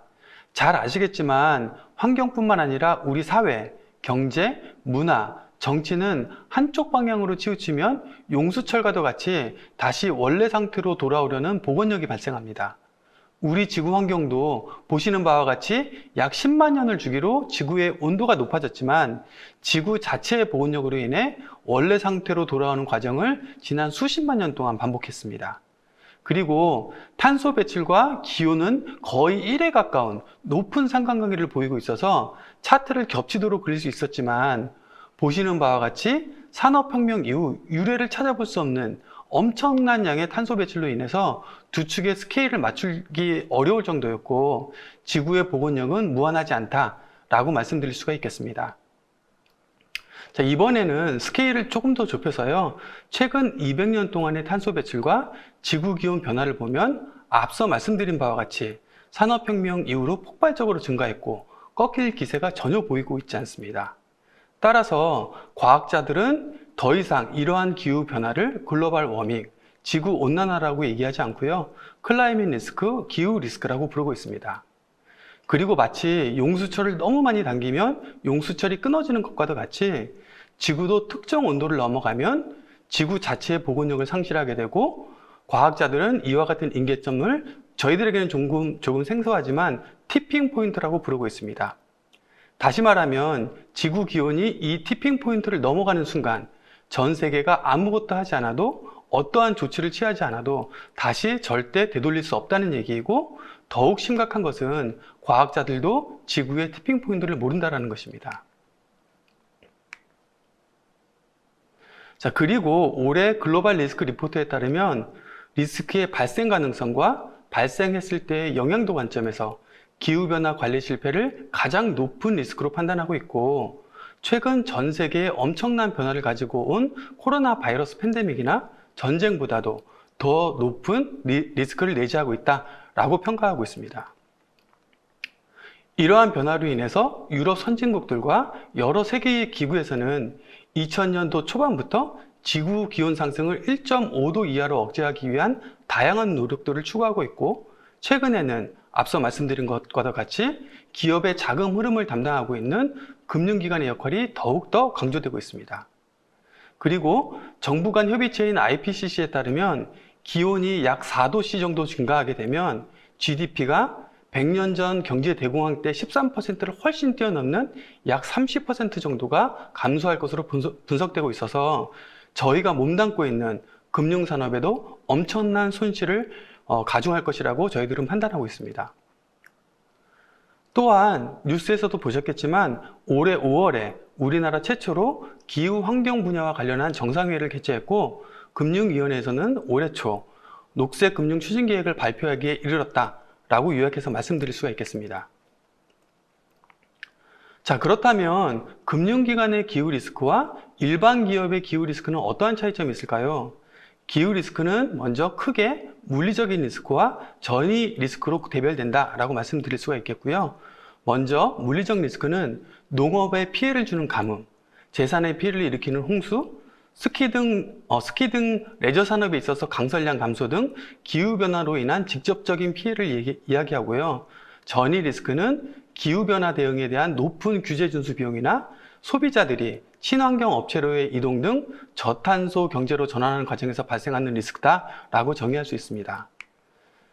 자, 그럼 금융기관의 관점에서 이를 조금 더 세부적으로 보면 오른쪽에 보시는 바와 같이 물리적인 리스크로 인해서 기업이 금융기관에 제공하는 담보가치 하락으로 인해서 PD와 LGD에 대한 영향을 받게 되고, 그리고 전이 리스크, 즉 규제 준수 비용과 이로 인한 기업의 수익성 악화로 인해서 금융기관은 종국적으로 신용 리스크가 발생한다라고 말씀드릴 수가 있겠습니다. 결론적으로 기후변화는 물리적 리스크, 전이 리스크, 그리고 거시경제의 변화로 인해서 개별 기업들에게 재무적인 영향을 미치게 하고, 이는 2차적으로 금융기관 건전성에 악영향을 미친다라고 말씀드릴 수가 있겠습니다. 자, 이로 인해서 국제결제은행 BIS는 올해 4월 보시는 바와 같이 기후 리스크와 관련해서 측정 방법론을 제시하고 있고, 장기 예측에 따른 다양한 고려사항뿐만 아니라 세부적인 측정 방법 적용을 요구하고 있습니다. 자, 국제결제은행의 해당 내용을 조금 더 요약해서 말씀을 좀 드리면, 기후 리스크 측정은 기존의 금융공학적인 접근 방법으로는 제한적일 수밖에 없다라고 얘기하고 있고, 결국은 과거 대비 새롭고 복합적이고 지속적으로 진화 가능한 방법론 적용을 요구하고 있다라고 말씀드릴 수가 있겠습니다. 또한 국내 금융위원회에서는 올해 녹색 금융 추진 전략을 통해서 모든 금융기관에게 기후 리스크 관리 감독 계획 수립을 요구하고 있고, 세부적으로는 스트레스 테스트를 통해서 기후변화에 따른 탄소 배출 산업의 가치 하락이 금융 건전성에 미치는 영향도를 분석을 하라라는 것을 요구하고 있다고 말씀드릴 수가 있겠습니다. 하지만 앞서 말씀드린 바와 같이 기후 리스크의 측정은 녹색 금융 추진 계획 12개 과제 중에서 실행 난이도가 가장 높다라고 말씀드릴 수가 있겠고, 이러한 첫 번째 이유로는 기후 리스크와 관련된 실증 데이터가 부족하다 보니 의미 있는 시나리오를 도출하고 모델을 개발을 하고 결과를 해석하는 데 어려움이 있고, 두 번째로는 일반적으로 1년을 예측하는 기존 예측 모델 대비 30년 이상의 장기 예측이 필요하다 보니 인풋 변수에 대한 불확실성이 커지게 되고, 세 번째로는 기후변화에 대한 영향과 인식은 국가별로, 지역별로, 그리고 산업별로 차이가 발생합니다.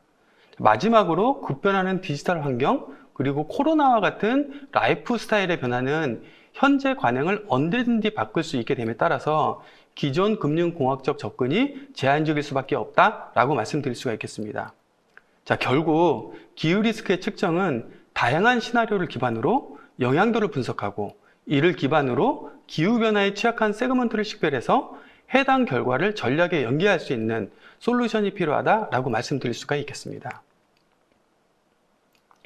따라서 저희 클라이밋 리스크 관리 툴은 첫 번째, 클라이밋 데이터 관리와 리스크 모델링부터, 두 번째, 이를 계량화하고 대내외 리포팅, 그리고 마지막으로는 시나리오에 기반한 스트레스 테스팅을 통해서 포트폴리오 전략과 더불어서 궁극적으로는 재무와 심사 프로세스까지 연계할 수 있는 엔드-투-엔드 관리 툴이라고 말씀드릴 수가 있겠고, 세부적인 내용은 데모에서 말씀드리도록 하겠습니다. 그리고 저희 스트레스 테스트 기반의 클라이밋 리스크 관리 툴은 다양한 국가에서 논의가 활발하게 진행되고 있고, 실제 적용 사례와 관련해서는 오늘 5번째 시간인 해외 적용 사례에서 자세하게 말씀드리는 것으로 여기서는 스킵하도록 하겠습니다. 자, 데모를 보여드리기 앞서서요, 저희 세스 클라이밋 리스크 모델은 리스크 스트라텀을 기반으로 엔드-투-엔드가 프로세스화 되어 있어서 인풋 데이터의 적재와 검증부터 시나리오를 구성하고 리스크를 계량화하고 마지막으로 시각화된 리포팅까지 현업의 관점에서 수정과 관리가 용이하게 구성되어 있다고 말씀드릴 수가 있겠습니다. 자, 그럼 데모를 바로 말씀드리도록 하겠는데요. 저희 세스 클라이밋 데이터 관리 툴은 범위가 상당히 광범위하기 때문에 오늘의 데모는 현업의 관점에서 기후 리스크 관리의 엔드 이미지와 어떠한 프로세스로 관리하는지에 대해서 핵심적인 화면을 중심으로 간략하게 말씀을 드리도록 하겠습니다. 자, 먼저 영향도 평가의 가장 첫 번째 단계는 위에 보시는 바와 같이 분석의 범위를 정의하는 것입니다. 현재 데모에서 정의된 분석 범위는 첫 번째, 현재 포트폴리오에 대해서 향후 30년을 예측하는 것입니다. 하지만 대부분 금융기관들의 자산들은 짧게는 1년 미만, 길게는 10년 이상의 포트폴리오로 구성되어 있지 않습니까? 따라서 두 번째는 보다 정확한 장기간 분석을 위해서 자산 만기가 지속적으로 갱신된다는 분석에 기반해서 포캐스팅을 하고, 그리고 마지막의 것은 만기 갱신과 더불어서 2100년까지 약 80년을 풀 포캐스팅하는 것이라고 말씀드릴 수가 있겠습니다. 물론 분석의 범위는 사용자 관점에서 모델을 개발을 할 때 정의할 수 있겠고, 오늘은 풀 포캐스팅을 기준으로 말씀을 드리도록 하겠습니다. 그리고 먼저 포트폴리오 영향도 분석의 첫 번째 단계는 시나리오를 정의하는 것입니다. 그리고 시나리오의 변수로는 첫 번째 보이시는 바와 같이 농업의 수요와 생산량의 변화부터 온실가스 배출량, 그리고 GDP, 인구 변화와 같은 거시경제 변화들을 모두 포함하고 있습니다. 그리고 잘 아시는 온실가스 배출과 관련한 한 변수를 선택해 보면요. 추가적으로 암모니아, 일산화탄소, 이산화탄소, 이산화질소 등으로 추가적으로 선택할 수 있고, 여기서 우리가 모두 익숙한 이산화탄소를 다시 한번 클릭 한번 해보면요. 2100년까지 이산화탄소에 대해 커런 팔러시, 즉 현재 정책에 근거한 이산화탄소 배출 변화 추이와 2도 이하의 시나리오, 1.5도 이하의 시나리오 등 다양한 시나리오에 대해서 이산화탄소 변화 추이를 나타냅니다. 이러한 시나리오 유형별 시계열 데이터는 각 금융기관의 포트폴리오 영향도를 평가할 때 인풋으로 활용되기 때문에 관리가 용이해야 되고, NGFS 시나리오가 변경이 되거나 사용자 관점에서 시뮬레이션을 위한 변화가 매우 자유로워야 합니다. 자, 따라서 저희 세스 솔루션은 시나리오 매니저 펑션을 이용해서 이를 손쉽게 관리할 수 있습니다. 자, 예를 들어 농업 수요량 등 변화를 주고자 하는 시나리오를 선택하면 기본적으로 세팅되어 있는 값에서 새로운 시나리오 값이나 사용자 관점의 적용 값을 인풋하게 되면 시나리오에서 자동으로 적용되게 되어 있어서 IT 등 별도의 전문가 도움 없이 현업이 스스로 관리하고 운영할 수 있다는 것이 최대의 장점이라고 말씀드릴 수가 있겠습니다. 다시 리포트 뷰어로 돌아가면요. 첫 번째 단계에서 포트폴리오 건전성 평가를 위한 인풋 요소로서 시나리오를 세팅했다면, 두 번째로는 가장 먼저 시나리오에 따른 거래 상대방, 은행의 경우에는 차주의 PD, 부도율을 측정하는 것입니다. 저희 세스 PD 영향도 분석은 전사 레벨뿐만 아니라 산업별로 구분할 수 있고, 오늘의 데모에서는 자동차 산업을 예시로 말씀을 드리도록 하겠습니다. 그리고 다시 차주별로 구분해서 어느 차주가 기후변화에 취약한지를 파악할 수 있습니다. 보시는 바와 같이 BMW를 선택하면 해당 차주의 시나리오별 PD의 변화량을 보여주고, 오른쪽에는 동일 업종 차주와 비교가 가능하도록 분석 결과를 보여줍니다. 또한 분석 기간을 달리해서 PD의 변화량도 확인할 수 있습니다. 지금까지 시나리오 변화에 따른 차주별 부도율을 확인했다면, 다음은 당연하게 PD, LGD, EAD가 모두 반영된 포트폴리오 로스를 확인해야 합니다. 자, 로스는 앞선 부도율과 동일하게 산업 단위뿐만 아니라 차주, 상품군, 그리고 계좌 단위까지 분석할 수 있는 체계를 갖춰 놓았고, 개별 차주, 예를 들어 테슬라를 선택하면 테슬라의 시나리오별 손실의 변화와 아래에는 테슬라의 상품군별 익스포저를 보여주게 됩니다. 또한 로스를 세부적인 항목으로 시나리오별 디폴트 금액의 변화, 손실에 대한 회수 금액의 변화, 그리고 자산가치 변화에 대한 분석 결과까지도 확인할 수가 있습니다. 자, 지금까지 시나리오에 기반해서 부도율과 손실의 변화를 보았다면, 이제는 회계 관점의 시나리오별 P&L 분석을 보면요. 산업 내 개별 차주들이 현재 정책을 유지했을 때 대비 시나리오별로 수익이 얼마나 변화하였는지에 대한 분석 결과를 제공해서 향후 손실 축소 또는 수익성 제고를 위한 어떠한 액션을 수행해야 되는지에 대해서 의사결정 포인트를 제공한다라고 말씀드릴 수가 있겠습니다. 자, 예를 들어 아우디와 같은 경우 두 나띵하는 시나리오 대비 2도시로 제한했을 경우 약 3천만 유로 정도의 수익이 증감하는 것으로, 그리고 1.5도시로 제한했을 경우 수익이 약 8천만 유로가 증감하는 것으로 분석이 됩니다. 자, 사실 규제를 준수하기 위해서 지금까지 말씀드린 바와 같이 기후변화에 대한 시나리오별 영향도 결과를 확인하는 것도 굉장히 중요하지만, 더욱더 중요한 것은 비즈니스 관점에서 개별 금융기관이 컨트롤할 수 없는 다양한 시나리오, 다시 얘기하면 대외 환경 변화에 대해서 어떻게 하면 손실을 최소화하고 수익을 제고할 수 있는지에 대한 전략 수립이 더욱더 중요하다고 저희 팀은 생각하고 있습니다. 자, 따라서 저희 세스 클라이밋 리스크 관리 툴은 세그먼트별 손실 원인의 브레이크다운을 통해서 기후변화에 취약한 세그먼트에 대해 핀셋 액션 플랜 수립과 포트폴리오 관리 정책 수립을 지원한다 라고 말씀드릴 수가 있겠습니다. 자, 예를 들어 두 나띵하는 시나리오와 2도시로 제한하는 시나리오에 대해서 변화 원인을 분석해 보면요.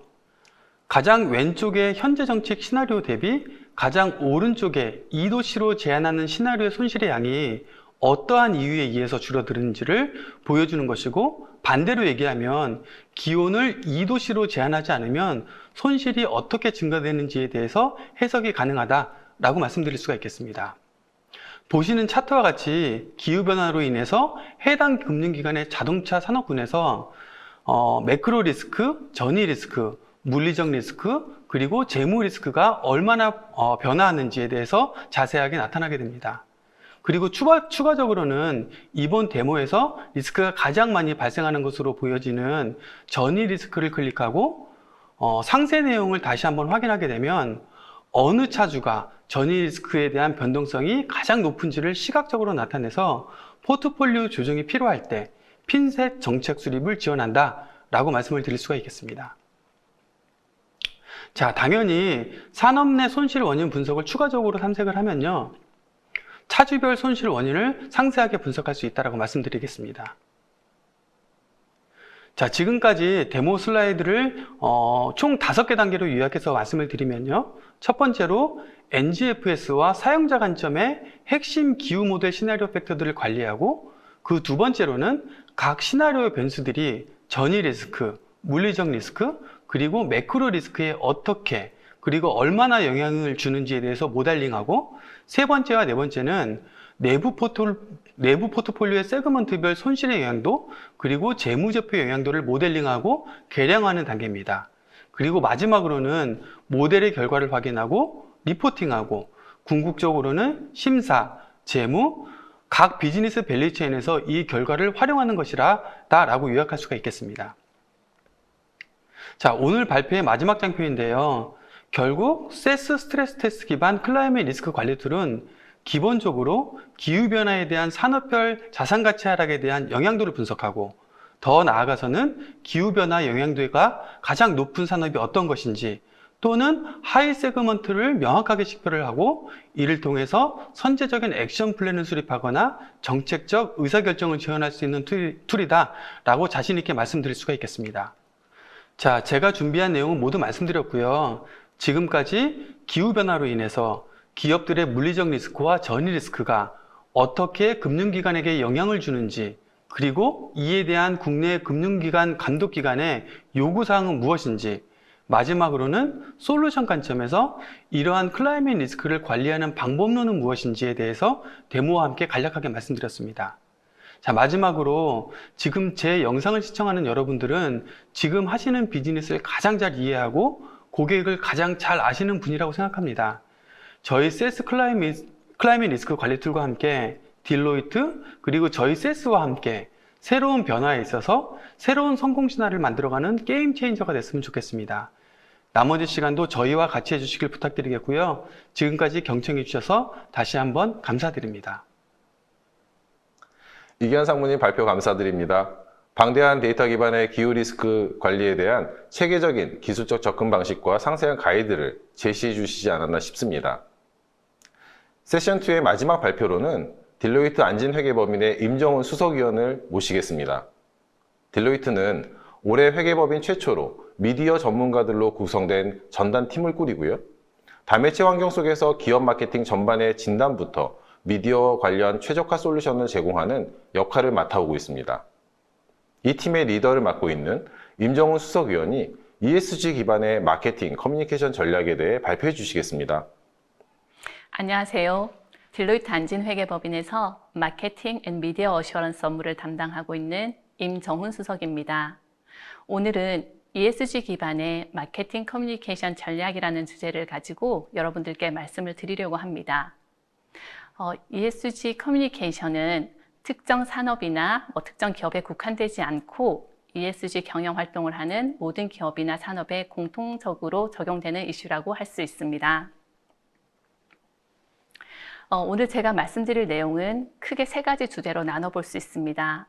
첫 번째는 ESG 커뮤니케이션이 무엇이고 왜 중요한지를 살펴보려고 합니다. 그리고 두 번째는 최근에 심심찮게 들려오는 그린워싱, ESG 워싱이 무엇인지 정의를 한번 살펴보고요. 이러한 일들이 왜 발생하는지, 그리고 또 어떤 사례들이 있는지를 살펴봄으로써 이를 방지하기 위해서 우리가 어떤 노력을 해야 될지 알아보는 시간을 갖도록 하겠습니다. 그리고 마지막으로는 이런 내용들에 기반해서 효과적인 ESG 커뮤니케이션을 하기 위해서 어떤 전략들을 가지고 가야 할지를 살펴보도록 하겠습니다. 첫 번째는 ESG 커뮤니케이션이 왜 중요한가입니다. 최근 들어서 사회 전반적으로 환경에 대한 인식이 높아지고 가격 요소와 별개로 착한 기업의 제품을 구매하려는 소비 경향이 증가하고 있습니다. 그러자 기업들은 경쟁적으로 친환경 마케팅에 투자를 하고 있고요. 또 이를 알리려는 노력을 아주 적극적으로 하고 있습니다. 그런데 일부 기업들이 과거 CSR 활동을 하면서 이를 기업 홍보 활동으로 활용하던 사례를 ESG에도 그대로 적용을 하면서 문제가 발생을 하고 있습니다. 사실에 기반하지 않은 마케팅 차원의 ESG, 이런 접근은 기업 경영에 매우 큰 리스크 요인으로 작용할 수 있습니다. 기업 브랜드 가치에 부정적인 영향을 미치는 것은 물론이고요. 투자자의 손실로 직결이 돼서 자본시장에서 신뢰를 잃게 되고 또는 소송으로 이어질 가능성이 매우 높습니다. ESG 커뮤니케이션 과정을 잠깐 살펴보면서 그 중요성을 다시 한번 강조드리도록 하겠습니다. 기업들은 다양한 ESG 경영 활동을 펼치고 있습니다. 여기서 키 메시지를 뽑아서 기관 투자자나 소비자들과 소통을 하게 됩니다. 자사 홈페이지나 각종 미디어, SNS 또는 공시보고서 등 다양한 채널을 통해서 일관된 메시지로 지속적으로 소통을 하면서 자본시장에서의 신뢰를 형성하게 됩니다. 이렇게 형성된 신뢰는 다시 투자와 소비의 증가로 연결되어 기업의 성과가 향상되는 효과를 볼 수 있습니다. 요약해서 말씀드리면 ESG 커뮤니케이션은 투명성에 기반한 신뢰 형성의 과정으로 볼 수 있습니다. 커뮤니케이션 과정을 통해서 ESG 평가를 더 높게 받을 수 있는 것은 물론이고 기업의 성과도 향상시키는 효과를 가져올 수 있으므로 ESG 커뮤니케이션은 ESG 경영에 있어서 아주 중요한 요소라고 할 수 있습니다. 그렇다면 ESG 커뮤니케이션은 어떻게 접근을 해야 할까요? 흔히 ESG를 도덕적인 이슈, 착한 기업의 사회적 책임이라는 관점으로 접근을 합니다. 그런데 앞서도 말씀드렸듯이 ESG 경영은 역설적이게도 냉정하게 돈의 흐름을 쫓는 자본시장에서 비롯되었음을 명확히 이해해야 합니다. 착하고 선한 것의 구분이 아니라 해야 할 것과 하지 말아야 할 것을 잘 구분하고 이를 실천한다는 관점으로 접근을 해야 합니다. 실제로 ESG 요소에 영향을 미치는 전략을 수립하고 사실에 기반한 진실한 커뮤니케이션을 실행한다는 명확한 목표와 의지가 있어야 합니다. 다음 주제는 그린워싱, ESG 워싱입니다. 그린워싱은 기업의 환경 관행이나 제품 또는 서비스의 환경적 편익에 대해 소비자를 오도하는 행위를 말합니다. 이 용어는 2007년 캐나다의 마케팅 회사인 테라초이스가 그린워싱이 저지르는 6가지 죄악들이라는 보고서를 발간하면서 알려지게 되었습니다. 그 이후 2010년도에는 7가지 죄악을 제시를 했고요. 당시 보고서에 의하면 친환경 주장을 하는 1000여 개의 제품을 대상으로 환경성 조사를 수행을 했습니다. 그 결과 95% 이상의 제품들이 최소 한 가지의 죄악을 범하는 것으로 나타났습니다. 이 보고서의 결과를 보면 결국 상당수의 제품이 친환경 제품이 아님에도 불구하고 친환경이라고 허위로 주장하고 있다는 결론을 내릴 수 있습니다. 최근에는 ES 워싱이라는 용어가 사용되고 그 사례들이 증가하고 있습니다. ESG 워싱은 그린 워싱이라는 용어에서 유추해 본다면 기업 또는 상품이 실제 환경이나 ESG 요소에 미치는 유의한 영향과 별개로 의도적이건 비의도적이건 명칭을 부여한다든지 또는 홍보, 마케팅만으로 친환경 또는 ESG 친화적 기업으로 인식되도록 오도하는 행위입니다. 전 세계가 탈탄소 사회로 전환되면서 전 세계의 자본이 ESG에 수렴되고 있습니다. 이러한 거대한 자본 이동에 대해 검증할 수 있는 체계는 전혀 마련되어 있지 못하다 보니 ESG 워싱이 증가하는 배경이라고 볼 수 있을 것 같습니다. 2010년 발표된 그린워싱의 7가지 죄악은 현재까지도 그린워싱을 판단하는 기준이 되고 있습니다. 최근 국내 대기업들이 발표한 ESG 전략 및 실행 계획에 대해서 글로벌 환경단체들이 ESG 워싱이라며 비판을 한 사례들이 있었습니다. 7가지 유형들을 잘 파악해서 의도하지 않게 ESG 워싱을 범하는 경우를 사전에 방지해야 하고 또 투자자 입장에서는 기업의 ESG 워싱을 발견하는 수단으로 활용할 수 있도록 해야 할 것 같습니다. 7가지 유형을 살펴보면 첫 번째는 상충 효과 감추기입니다. 제품의 일부 특성만 드러내고 환경에 미치는 전체적인 영향은 감추는 것으로 생산 과정에서의 환경 파괴는 감추고 제품의 친환경적인 일부 부분만 강조하는 경우입니다. 그 사례로는 제작 과정에서의 환경 파괴 요소는 드러내지 않고 재활용이라는 부분만 강조하고 있는 재활용 종이를 그 사례로 들 수 있을 것 같습니다. 두 번째는 증거 불충분입니다. 뒷받침할 수 있는 증거 혹은 인증이 불충분한 경우로 정확한 출처나 성분 비율을 제시하지 않으면서 친환경성을 주장하는 경우입니다. 올 내추럴 샴푸라고 주장하는 경우가 이에 해당합니다. 그런데 올 내추럴이라고 하는 데 대한 증거나 정보가 부족한 상황에서 이런 부분을 주장하는 경우 이에 해당한다고 볼 수 있습니다. 세 번째는 애매모호한 주장입니다. 모호한 용어나 광범위한 용어를 사용함으로써 정확한 의미를 알 수 없어서 오해의 소지를 만드는 경우입니다. 무독성 세제라고 얘기하는 경우인데요. 세제인데 독성이 없다라고 얘기하지만 어떻게, 왜 없는지 구체적인 정보가 제공되지 않고 애매모호하게 두리뭉실하게 강조하는 이런 부분이 해당이 된다고 할 수 있습니다. 네 번째는 관련성 없는 주장입니다. 관련 없는 내용을 연결지어서 왜곡하는 것인데요. 그 친환경적 제품을 찾을 때 기술적으로는 사실이나 이게 구별되는 환경적 요소가 아닌 경우가 이에 해당할 수 있습니다. 용기가 재활용된다고 해서 이 부분이 그린이라고 할 수는 없는데요. 재활용 용기라고 해서 그냥 그린이라고 강조를 해서 표시를 한다거나 하는 부분이 그린워싱에 해당하는 사례입니다. 다섯 번째는 2가지의 악 중 덜한 것이라고 표현을 해두었는데요. 이 제품이 속하는 범주가 전체적으로 환경적이지 않을 때 그 범주에 있는 다른 것들보다 더 환경적이라고 주장을 하면서 본질을 속이는 것이 이에 해당됩니다. 유기농 담배, 녹색 해충약, 이런 부분이 사실 그린이나 ESG와 관련된 부분이 아님에도 불구하고 앞에 그런 용어를 사용함으로써 우리 거는 괜찮은 것이다 라는 주장을 하는 경우가 이에 해당한다고 볼 수 있습니다. 여섯 번째는 거짓말입니다. 거짓말은 사례를 특별히 들지 않아도 충분히 이해가 되실 건데요. 실제 사실과 다르게 친환경 인증 마크를 획득하지 않았는데 획득했다고 한다거나 사실과 다른 우리 기업의 제품의 정보와 다른 내용을 가지고 ESG를 강조하는 경우 이에 해당한다고 볼 수 있을 것 같습니다. 마지막으로는 허위 라벨 부착입니다. 허위 인증 라벨 사용을 통해서 실제 받지 않은 제3자 검증 또는 인증을 받은 것처럼 위장하는 경우가 이에 해당합니다. 말씀드린 이런 7가지 그린워싱의 사례들은 앞서 말씀드린 것처럼 정말 ESG를 담당하는 모든 분들이 충분히 숙지를 하고 계시면서 우리 기업의 ESG가 워싱되지 않도록 또는 다른 기업의 ESG 워싱 사례를 잘 발견할 수 있도록 활용해 주시면 좋을 것 같습니다. 금융기관의 ESG 워싱입니다.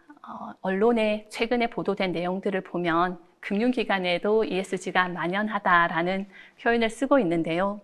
지속가능 금융상품들이 그린워싱으로 만연하다. 이코노미스트에 나온 기사입니다.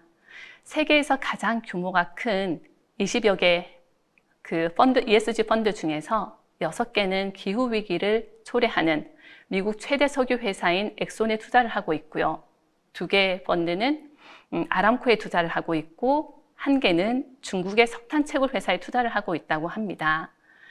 비슷한 예로 파이낸셜 타임즈의 기사를 본다면 ESG 펀드들이 보유한 주식들이 실제로는 ESG가 아닌 시장을 주도한 기술주에 투자를 하고 있다. 예를 들어서 애플, 마이크로소프트, 아마존, 페이스북, 구글, 테슬라 이런 기업들에 투자를 하고 있으면서 펀드 이름이나 이런 데는 ESG를 붙이고 있다는 기사가 있었고요. 최근 국내 기사를 보면 국내의 ESG 펀드의 순자산이 5조 원을 돌파를 했는데 수익률 상위 10위에 해당하는 그 펀드들의 투자 종목을 보면 삼성전자가 1위다라는 기사가 있었습니다. 실제 금융기관들이 녹색 투자, ESG 투자 이런 금융상품들을 많이 개발하고 있지만 그 투자의 포트폴리오를 보면 실질적으로 그렇지 않다라는 비난 내지는 이슈가 제기되고 있는 상황입니다. 그렇다면 ESG를 방지하기 위해서 기업들의 노력은 뭐가 필요하고 사회적으로는 또 어떤 노력이 필요할지 어떤 정책이 필요할지를 간단히 살펴보도록 하겠습니다. ESG 워싱은 정보의 불균형에서 나타납니다. 그래서 기업들이 기업의 ESG 활동을 투명하게 공개할 수 있도록 하는 정책이 필요하다고, 제도가 필요하다고 할 수 있겠습니다. 이러한 제도가 정해지기 전이라도 기업들 스스로 정말 사실에 기반한 ESG 커뮤니케이션을 통해서 정보 공개를 하는 게 필요하고요. 두 번째는 ESG 평가를 위한 객관적인 기준이나 평가 자체의 투명성을 높일 필요가 있습니다. 평가 기관마다 평가하는 항목이 다르고 그 평가하는 방법이나 평가 과정이 온전하게 공개되지 않음으로 인해서 정말 잘하는 기업과 잘하고 있지 않은 기업들이 명확히 판단이 되지 않기 때문에 더 잘하고 있는 것처럼 계속해서 과장하고 과장이 지나쳐서 허위가 되는 이런 사태들이 발생을 하고 있습니다. 기업이나 정부, 금융기관, 소비자를 포함한 사회 전체에서 논의를 할 수 있는 라운드 테이블을 구성을 하고요. ESG 워치 기능을 강화하는 것이 필요하다고 할 수 있겠습니다. 이러한 노력들이 다 같이 조화를 이뤄갈 때 우리나라에서는 ESG 워싱이 줄어들 수 있다고 생각합니다. 마지막 제목입니다. 효과적인 ESG 커뮤니케이션 전략입니다. 앞서서 ESG 커뮤니케이션이 왜 중요한지 또 그린워싱 사례를 통해서 어떠한 워싱들이 발생을 하고 있는지를 살펴보았고요. 마지막으로 그러면 우리는 ESG 커뮤니케이션을 잘 하기 위해서 어떤 부분을 염두에 두고 가야 할지를 살펴보려고 합니다. 굉장히 원칙적인 얘기이기 때문에 모든 분들이 알고 계시는 부분이지만 실제 업무를 진행하거나 ESG 경영을 하다 보면 이런 부분들이 잊혀지기 쉬워서 한 번 더 짚어보는 과정으로 이해를 해주시면 좋겠습니다. 첫 번째는 Build a Solid Foundation입니다. ESG 커뮤니케이션을 위한 정말 견고하고 명확한 근거를 마련을 하라는 얘기인데요. 기업의 목적이나 비전에 기반해서 브랜드 내러티브를 개발하는 것이 중요합니다. 회사의 주요 이해관계자들과 ESG 문제를 식별하고 이를 통해 확고한 목표를 수립한 다음에 그 부분에 대해서 견고한 커뮤니케이션 메시지를 마련을 해야 합니다.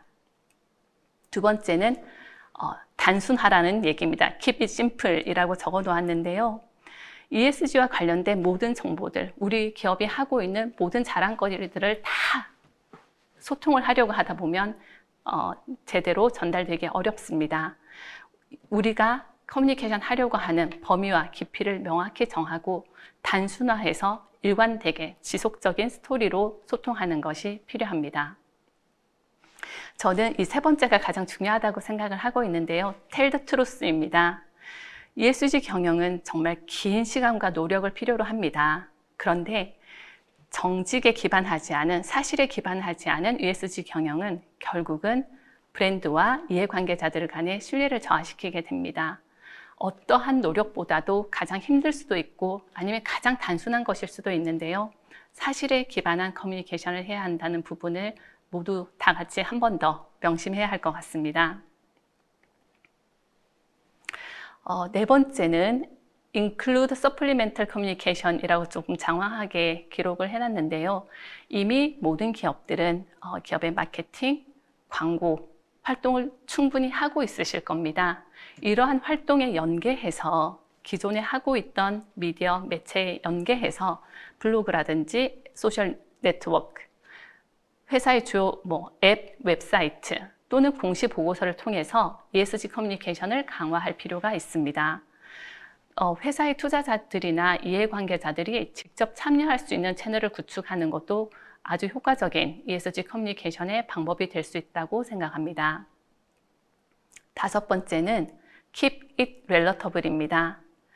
굉장히 크고 방대한 목표를 정하고 그런 부분들을 소통한다면 그 메시지를 듣는 사람들의 공감을 얻기가 어렵습니다. 우리 회사와 우리 회사의 비즈니스와 관련되어 있는 직접적인 목표를 수립하고 ESG와 관련된 간결한 스토리를 통해서 이해관계자의 공감을 얻을 수 있도록 소통을 해야 합니다.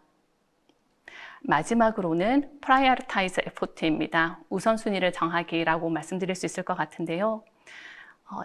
ESG 활동을 하거나 ESG 경영을 하거나 커뮤니케이션을 하다 보면 많은 이해관계자들로부터 많은 제안과 문제 제기와 이슈를 받게 됩니다. 이러한 이슈들에 대해서 모두 다 하나하나 대응을 하려고 하다 보면 정말 많은 시간과 노력과 자원이 필요로 합니다. 이런 부분을 잘 분석을 해서 회사의 주요 재무 성과와 지표에 가장 관련 있는 우선적인 문제들부터 소통을 하려는 노력이 필요할 것 같습니다. 이상으로 6가지 효과적인 커뮤니케이션 전략을 위한 방안들을 말씀을 드렸습니다. 이런 부분들을 잘 활용하셔서 향후에 실제 ESG 업무에 잘 실행할 수 있었으면 좋겠습니다. 이상입니다. 임종훈 수석위원님 발표 감사합니다. 보통 금융기관들이 ESG 경영을 추진한다고 할 때 쉽게 간과하기 쉬운 영역까지 포착해서 중요한 시사점을 잘 제시해 주신 것 같습니다. 평소 접하기 어려운 참신한 발표를 준비해 주신 것에 대해서 다시 한번 감사드립니다.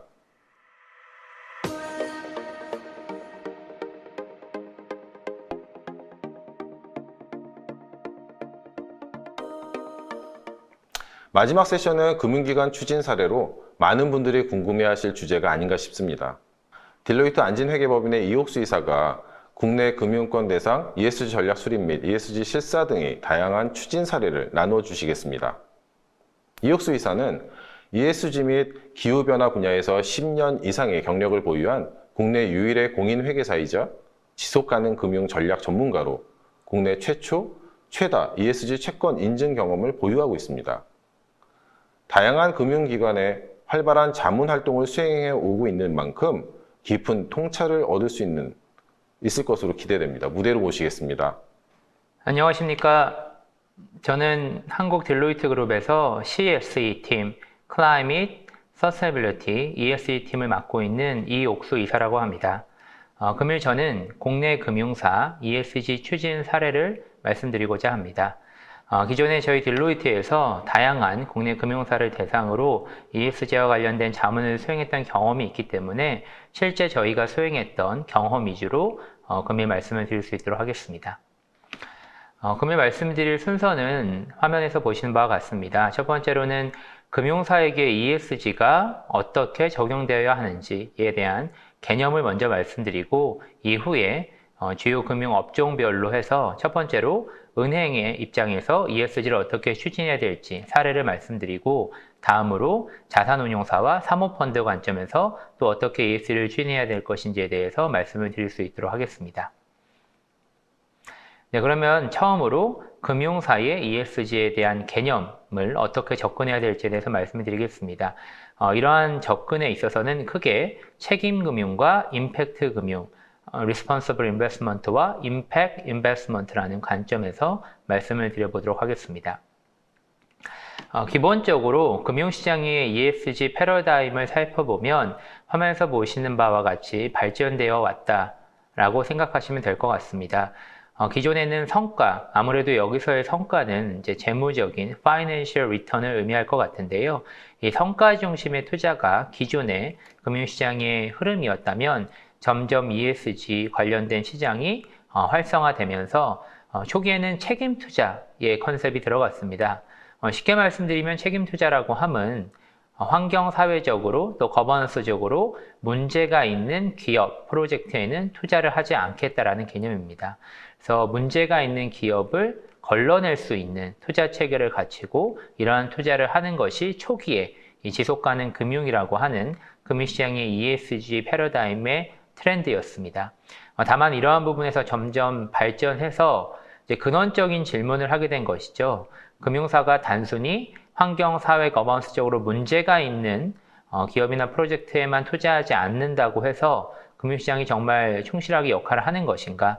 ESG 관점에서 지속가능 금융 관점에서 역할을 다 하고 있는 것인가라는 근원적인 질문이 던져졌고 이러한 질문에 답하기 위해서 단순히 문제가 있는 투자를 피하는 것만이 아니라 보다 적극적으로 환경사회적인 가치를 창출할 수 있는 투자를 골라서 보다 페이버를 주면서 투자할 수 있는 금융사의 역할이 대두됐습니다. 이러한 개념이 임팩트 투자의 개념이다 라고 생각하시면 될 것 같습니다. 그래서 기존의 재무적인 성과 중심의 투자에서 환경, 사회, 거버넌스, ESG적으로 문제가 있는 기업과 프로젝트에는 투자하지 않는 책임 투자의 컨셉, 그리고 이를 더 나아가서 환경, 사회적인 가치를 창출할 수 있는 투자를 골라서 투자할 수 있는 임팩트 투자로 점점 발전되어 왔다라고 보시면 될 것 같고요. 다만 국내의 경우에는 해외에는 이제 이미 책임 투자에 대한 기반이 어느 정도 다 선진국 중심으로 마련되어 있어서 임팩트 투자 중심으로 보다 활성화가 되고 있다라고 보면 국내는 아직 금융시장의 ESG에 대한 수준이 높지 않기 때문에 책임 투자에 대한 논의와 임팩트 투자에 대한 논의가 함께 지금 이루어지고 있다라고 보시면 될 것 같습니다. 그래서 앞서 말씀드린 것처럼 크게 금융을 관점에서 ESG를 봐서 지속가능 금융을 표현하자면 책임 금융과 임팩트 금융으로 나눠질 수 있을 것 같고요. 관련된 여러 금융시장을 둘러싼 ESG 이니셔티브가 있는데 이러한 관점에서 좀 구분해서 볼 수 있을 것 같습니다. 그래서 환경, 사회, 거버넌스적으로 문제가 있는 투자를 하지 않겠다, 여신을 제공하지 않겠다, 은행이라면 이런 관점에서 책임 금융에 대한 부분이 있는 것이고 이러한 관점에서 책임 투자 원칙이나 또 책임 은행 원칙, 또 보험사라면 지속가능 보험 원칙이 논의가 되고 있습니다. 그리고 이제 적도 원칙이라고 하는 환경사회적인 영향을 특히나 프로젝트 파이낸싱에 있어서는 검토해서 환경사회적인 문제를 사전에 파악하고 미티게이션 전략을 짜겠다라는 부분 역시 이러한 원칙 역시 여기에 일환이다라고 보시면 될 것 같습니다. 다만 이제 앞서 말씀드린 것처럼 선진국 중심으로 이 책임금융에 대한 논의는 기존부터 굉장히 많이 이루어져서 속칭 선진국 금융사들은 이 책임금융에 대한 드레스 코드를 이미 갖추고 있다라고 봐도 무방할 것 같습니다. 다만 이제 국내 금융권들은 최근에 ESG 트렌드와 맞물려서 이 책임금융에 대한 드레스 코드를 이제 갖추고 계신 단계다라고 보시면 될 것 같습니다. 이러한 책임금융에 힘입어서 이제 향후에 선진국들이 보다 관심을 가지고 활성화하려고 하는 부분들은 임팩트 금융의 컨셉입니다. 그래서 문제가 되는 것들을 피한다 어떤 리스크 관리적인 컨셉의 책임금융에서 나아가서 보다 적극적으로 환경사회적인 가치를 창출할 수 있는 투자건들, 정말 우수 환경사회 성과를 창출하는 기업들이나 해당 프로젝트를 찾아서 투자하는 임팩트 금융이 최근에는 보다 화두가 되고 있다고 보시면 될 것 같고, 이러한 관점에서에 해당하는 임팩트 금융에 해당하는 금융수단이 ESG 펀드, 최근에 ESG 채권이라고 얘기되지만 보다 정확하게는 지속가능 채권, 또 그린론, 소셜론 등을 포함한 ESG 여신이 여기에 해당된다라고 보시면 될 것 같습니다. 다만 이제 지속가능 금융과 ESG를 얘기할 때 기후변화에 대한 내용을 함께 다루는 것이 굉장히 중요한 사항입니다. 사실은 이제 기후변화, 클라이밋이라고 하는 것이 ESG에 포함되는 개념입니다. ESG에서 환경에서 하나의 주요 주제가 기후인데, 워낙 기후변화가 글로벌리 핫 트렌드다 보니까 사실 지속가능 금융과 또 연계되지만 별도로 기후금융에 대한 다양한 요구가 있는 사항입니다. 그래서 이러한 기후금융에 대한 개념 역시 앞서 말씀드린 책임금융과 임팩트금융 관점에서 생각해 보시면 될 것 같습니다. 그래서 앞서 말씀드린 컨셉과 같이 이제 환경 사회적으로 문제가 있는 것에 투자하지 않겠다는 책임금융을 기후금융 관점에서 적용을 해보자면, 이제 온실가스를 다 배출하는 기업이나 프로젝트에는 투자하지 않겠다라는 움직임이 여기에 해당된다고 보시면 될 것 같고요. 관련돼서 기후변화에 관련된 고위험에 투자했을 때 이를 통하는 재무적인 영향을 분석해서 외부에 공시하도록 요구하는 TCFD 같은 부분들이 이제 책임금융의 컨셉에 해당된다라고 보시면 될 것 같습니다. 그리고 이제 최근에 국내에서도 다양한 이제 금융기관들, 특히 국제금융기관 중심으로 선언했던 이 탈석탄에 대한 부분 역시 이 책임금융에 해당하는 내용이다. 온실가스를 굉장히 배출하는 데 있어서 주요 배출원인 석탄에 대한 투자를 하지 않겠다. 앞서 말씀드린 환경사회적으로 문제가 되는 건에는 투자하지 않겠다라는 컨셉이 기후금융에 적용됐을 때 탈석탄에 대한 논의가 이루어진다라고 보시면 될 것 같습니다. 다만 이제 이런 부분들은 문제가 되는 것에 대한 투자를 하지 않겠다는 네거티브 스크리닝 방식이고, 보다 기후금융 관점에서 적극적인 투자를 하기 위해서는 기후금융 관련해서 결국 온실가스를 감축할 수 있는 투자건이나 또 기후 적응력, 리질리언스를 향상할 수 있는 투자건을 골라서 거기에 대해서 금융적인 페이버를 제공하면서 투자를 해주는, 그리고 그렇게 할 수 있는 전담 투자 제언을 마련하는 것이 이제 기후금융 관점의 임팩트 금융이라고 보시면 될 것 같고요. 이러한 관점에서 정부가 주도적으로 추진하고 있는 그린 뉴딜, 우리나라만이 아니라 이제 유럽이나 EU나 미국 정부 역시 추진하고 있는 그린 뉴딜이 여기에 해당되고, 또 이러한 것들을 하기 위한 기반이 되는 어떤 분류 체계인 EU 텍사노미나 K 텍사노미, 또 녹색 채권 가이드라인, 녹색 여신 등이 이 기후금융과 관련된 부분이다라고 보시면 될 것 같습니다. 그러면 지금부터 이러한 개념 하에 국내 실제 다양한 업종 중에서 은행권들은 어떠한 식으로 ESG를 추진해야 하고 또 하고 있는지에 대해서 말씀을 드리겠습니다. 제가 부제로 기후금융을 포괄하는 지속가능 금융이라고 워딩을 써봤는데요. 결국은 앞서 말씀드린 기후금융, 기후변화에 대한 트렌드를 잘 포괄하면서 기후금융 관점의 책임금융과 임팩트금융을 잘 하면서 더 나아가서 환경, 또 사회, 거버넌스를 커버하는 지속가능 금융 체계를 갖추는 것이 중요하다라고 생각하시면 될 것 같습니다. 실제 이제 은행 관점에서는 이러한 ESG 관련된 지속가능 금융을 잘 하기 위해서 이제 크게 두 가지 파트로 나눠서 고민을 하는 것이 중요합니다. 그래서 결국은 이제 자금 조달을 함에 있어서 어떻게 우리가 환경 사회적인 가치를 창출할 수 있는 금융 수단, 최근에 쉽게 말씀드리면 ESG 채권이 여기에 대표적으로 해당이 될 텐데요. 이러한 ESG 채권을 통해서 자금 조달을 보다 많이 수행하고, 이렇게 조달된 자금을 우리가 어떻게 매핑해서 활용해서 이제 ESG 관련된 환경사회적인 성과를 창출할 수 있는 여신 프로그램과 연계할 것이냐, 그리고 혹은 일부 투자하는 건이 있다면 투자건과 연계할 것이냐, 이 부분이 사실 가장 중요하다고 보시면 될 것 같습니다. 그래서 국내 이제 선도은행 같은 경우에는 이렇게 하기 위해서 이제 녹색 채권이나 사회적 채권에 대한 발행을 늘리면서 해당되는 채권과 연계될 수 있는 여신 프로그램들을 만들어서 결국은 궁극적으로 이제 녹색 채권이나 사회적 채권을 통해서 조달된 자금의 정책 자금 같은 것들을 정책금융기관이라면 섞어서 이제 보다 페이버를 줄 수 있는 환경사회 관련된 여신 프로그램을 제공하는 것으로 이제 프로그램을 점점 만들고 다각화하고 있다라고 보시면 될 것 같습니다.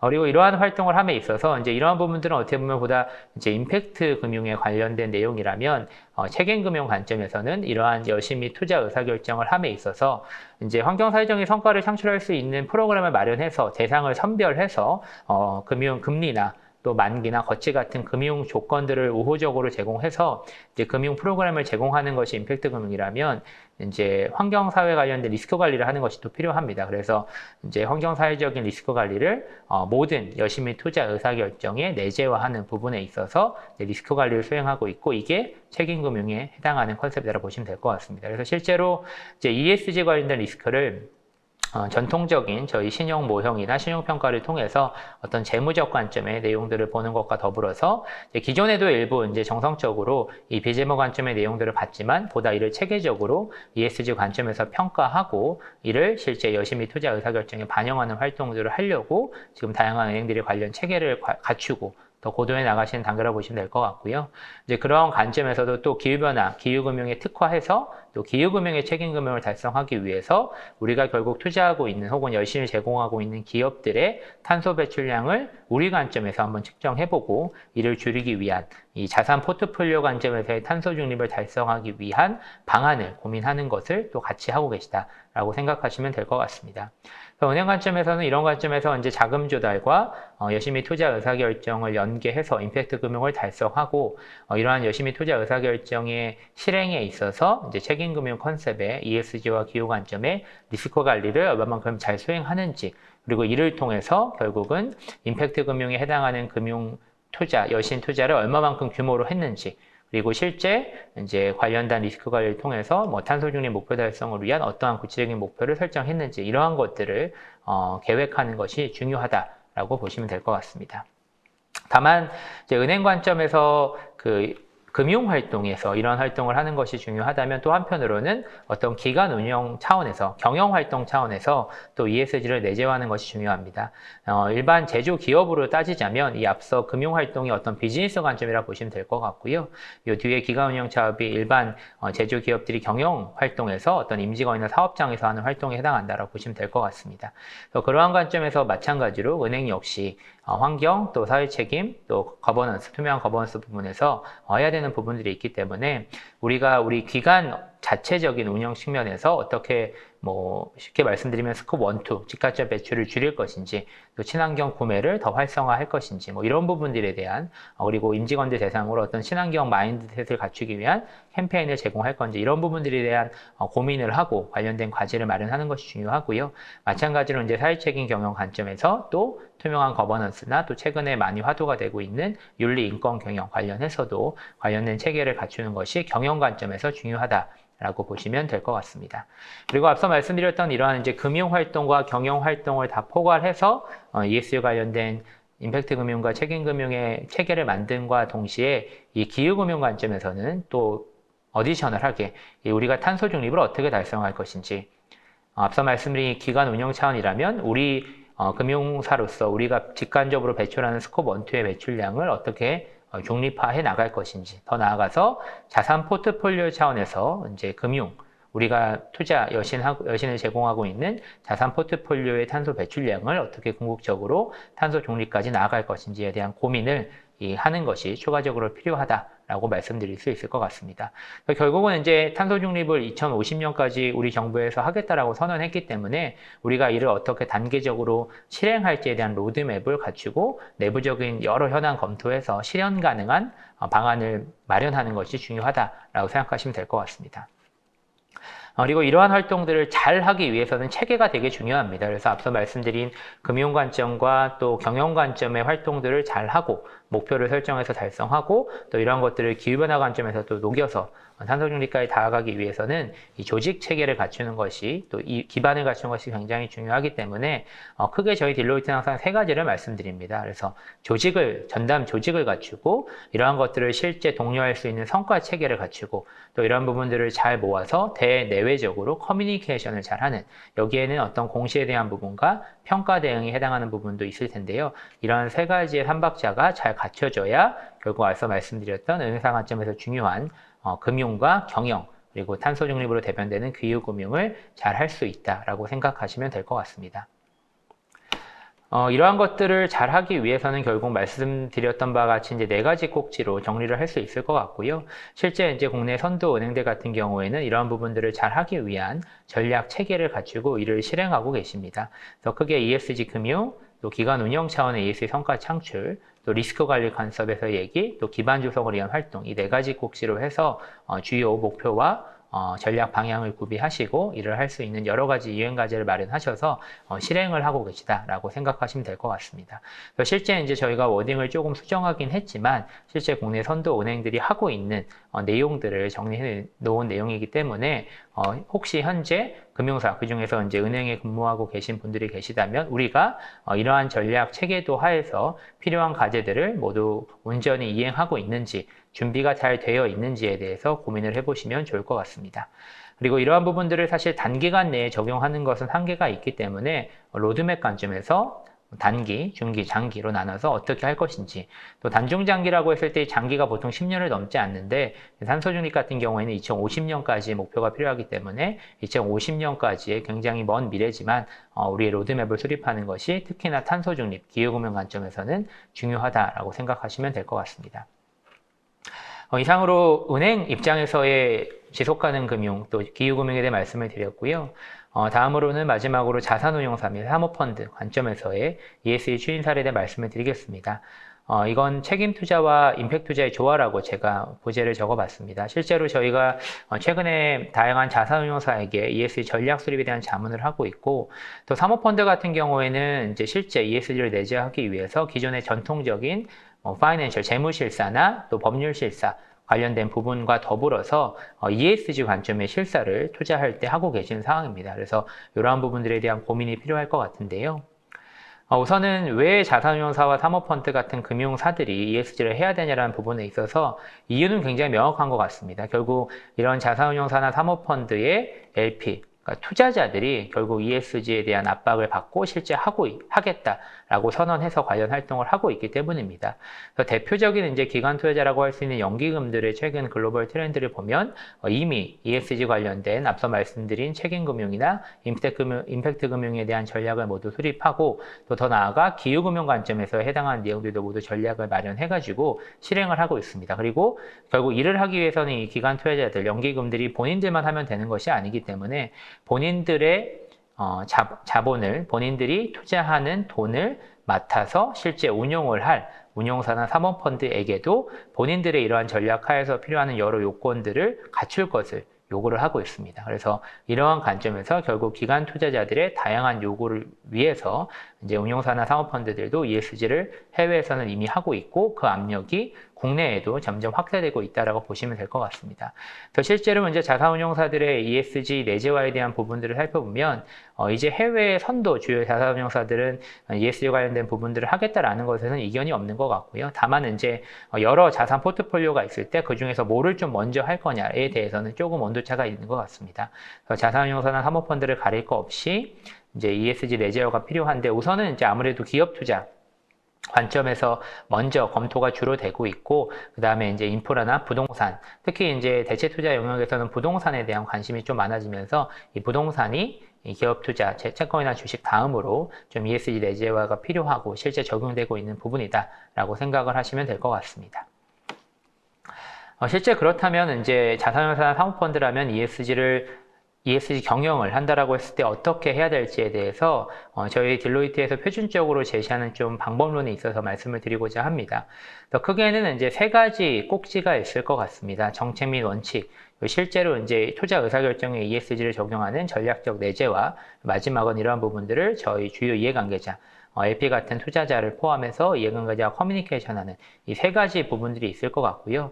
결국은 이제 정책과 원칙을 ESG 관점에서 잘 갖추었냐, 그리고 이런 것들을 실제 투자 의사결정에 적용하고 또 투자 자산을 관리함에 있어서 적용하고 있냐, 그리고 이러한 부분들을 투명하게 관련된 주요 이해관계자들에게 커뮤니케이션하고 있냐, 이 세 가지 관점을 봤을 때 다 잘하고 있다라고 하면 선도적으로 ESG를 내재화해서 적용하고 있는 운용사와 사모펀드다라고 얘기할 수 있을 것 같습니다.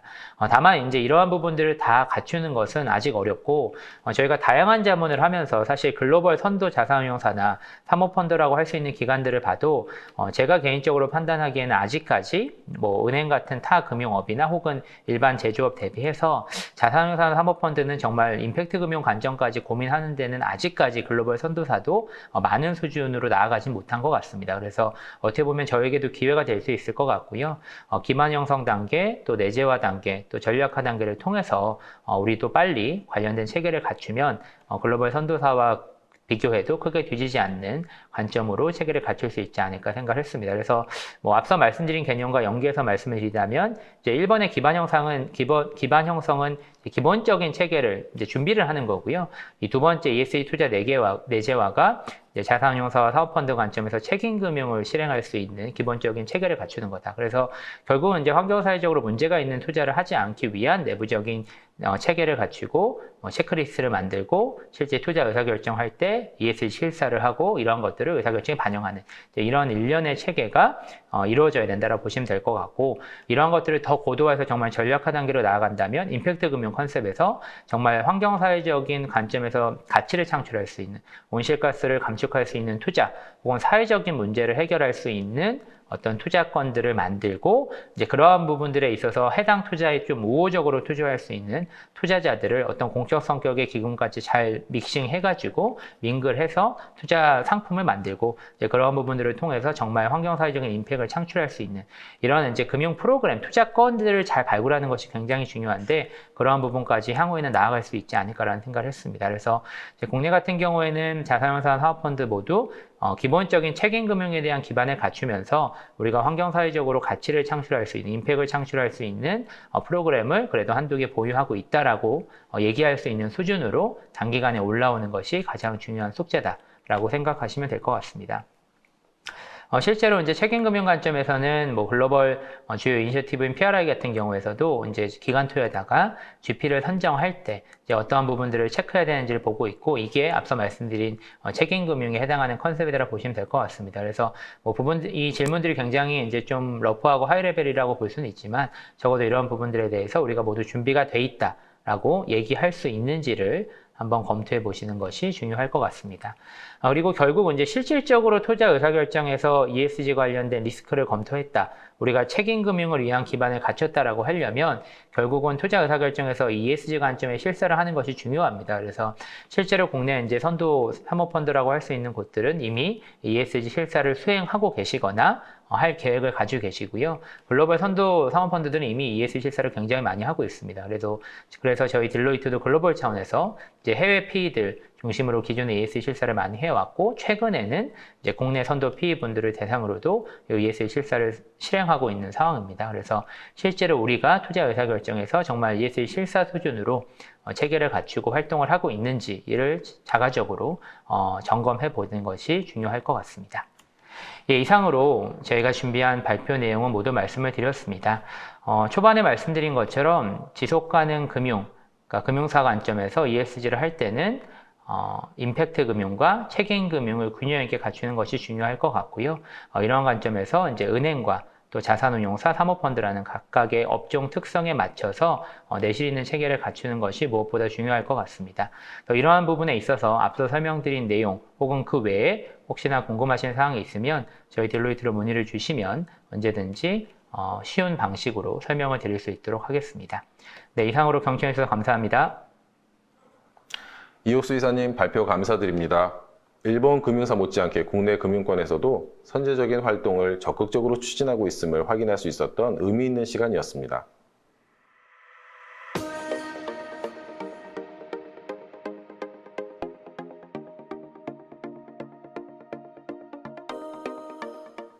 이번 세미나는 국내 금융기관의 보다 효율적인 ESG 및 기후 관련 리스크 관리 지원을 위해 지식과 경험을 공유하는 자료로 마련되었습니다.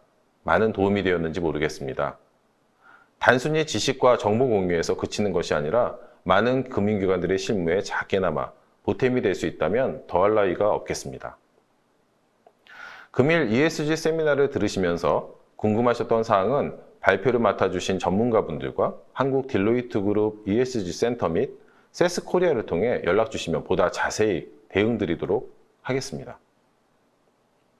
장장 3시간에 가까운 시간 동안 자리를 함께 해주신 모든 참석자분들께 진심으로 인사드리면서 이것으로 딜로이트 세스가 함께하는 금융권 클라이밋 리스크 관리를 위한 ESG 세미나를 마치도록 하겠습니다. 감사합니다.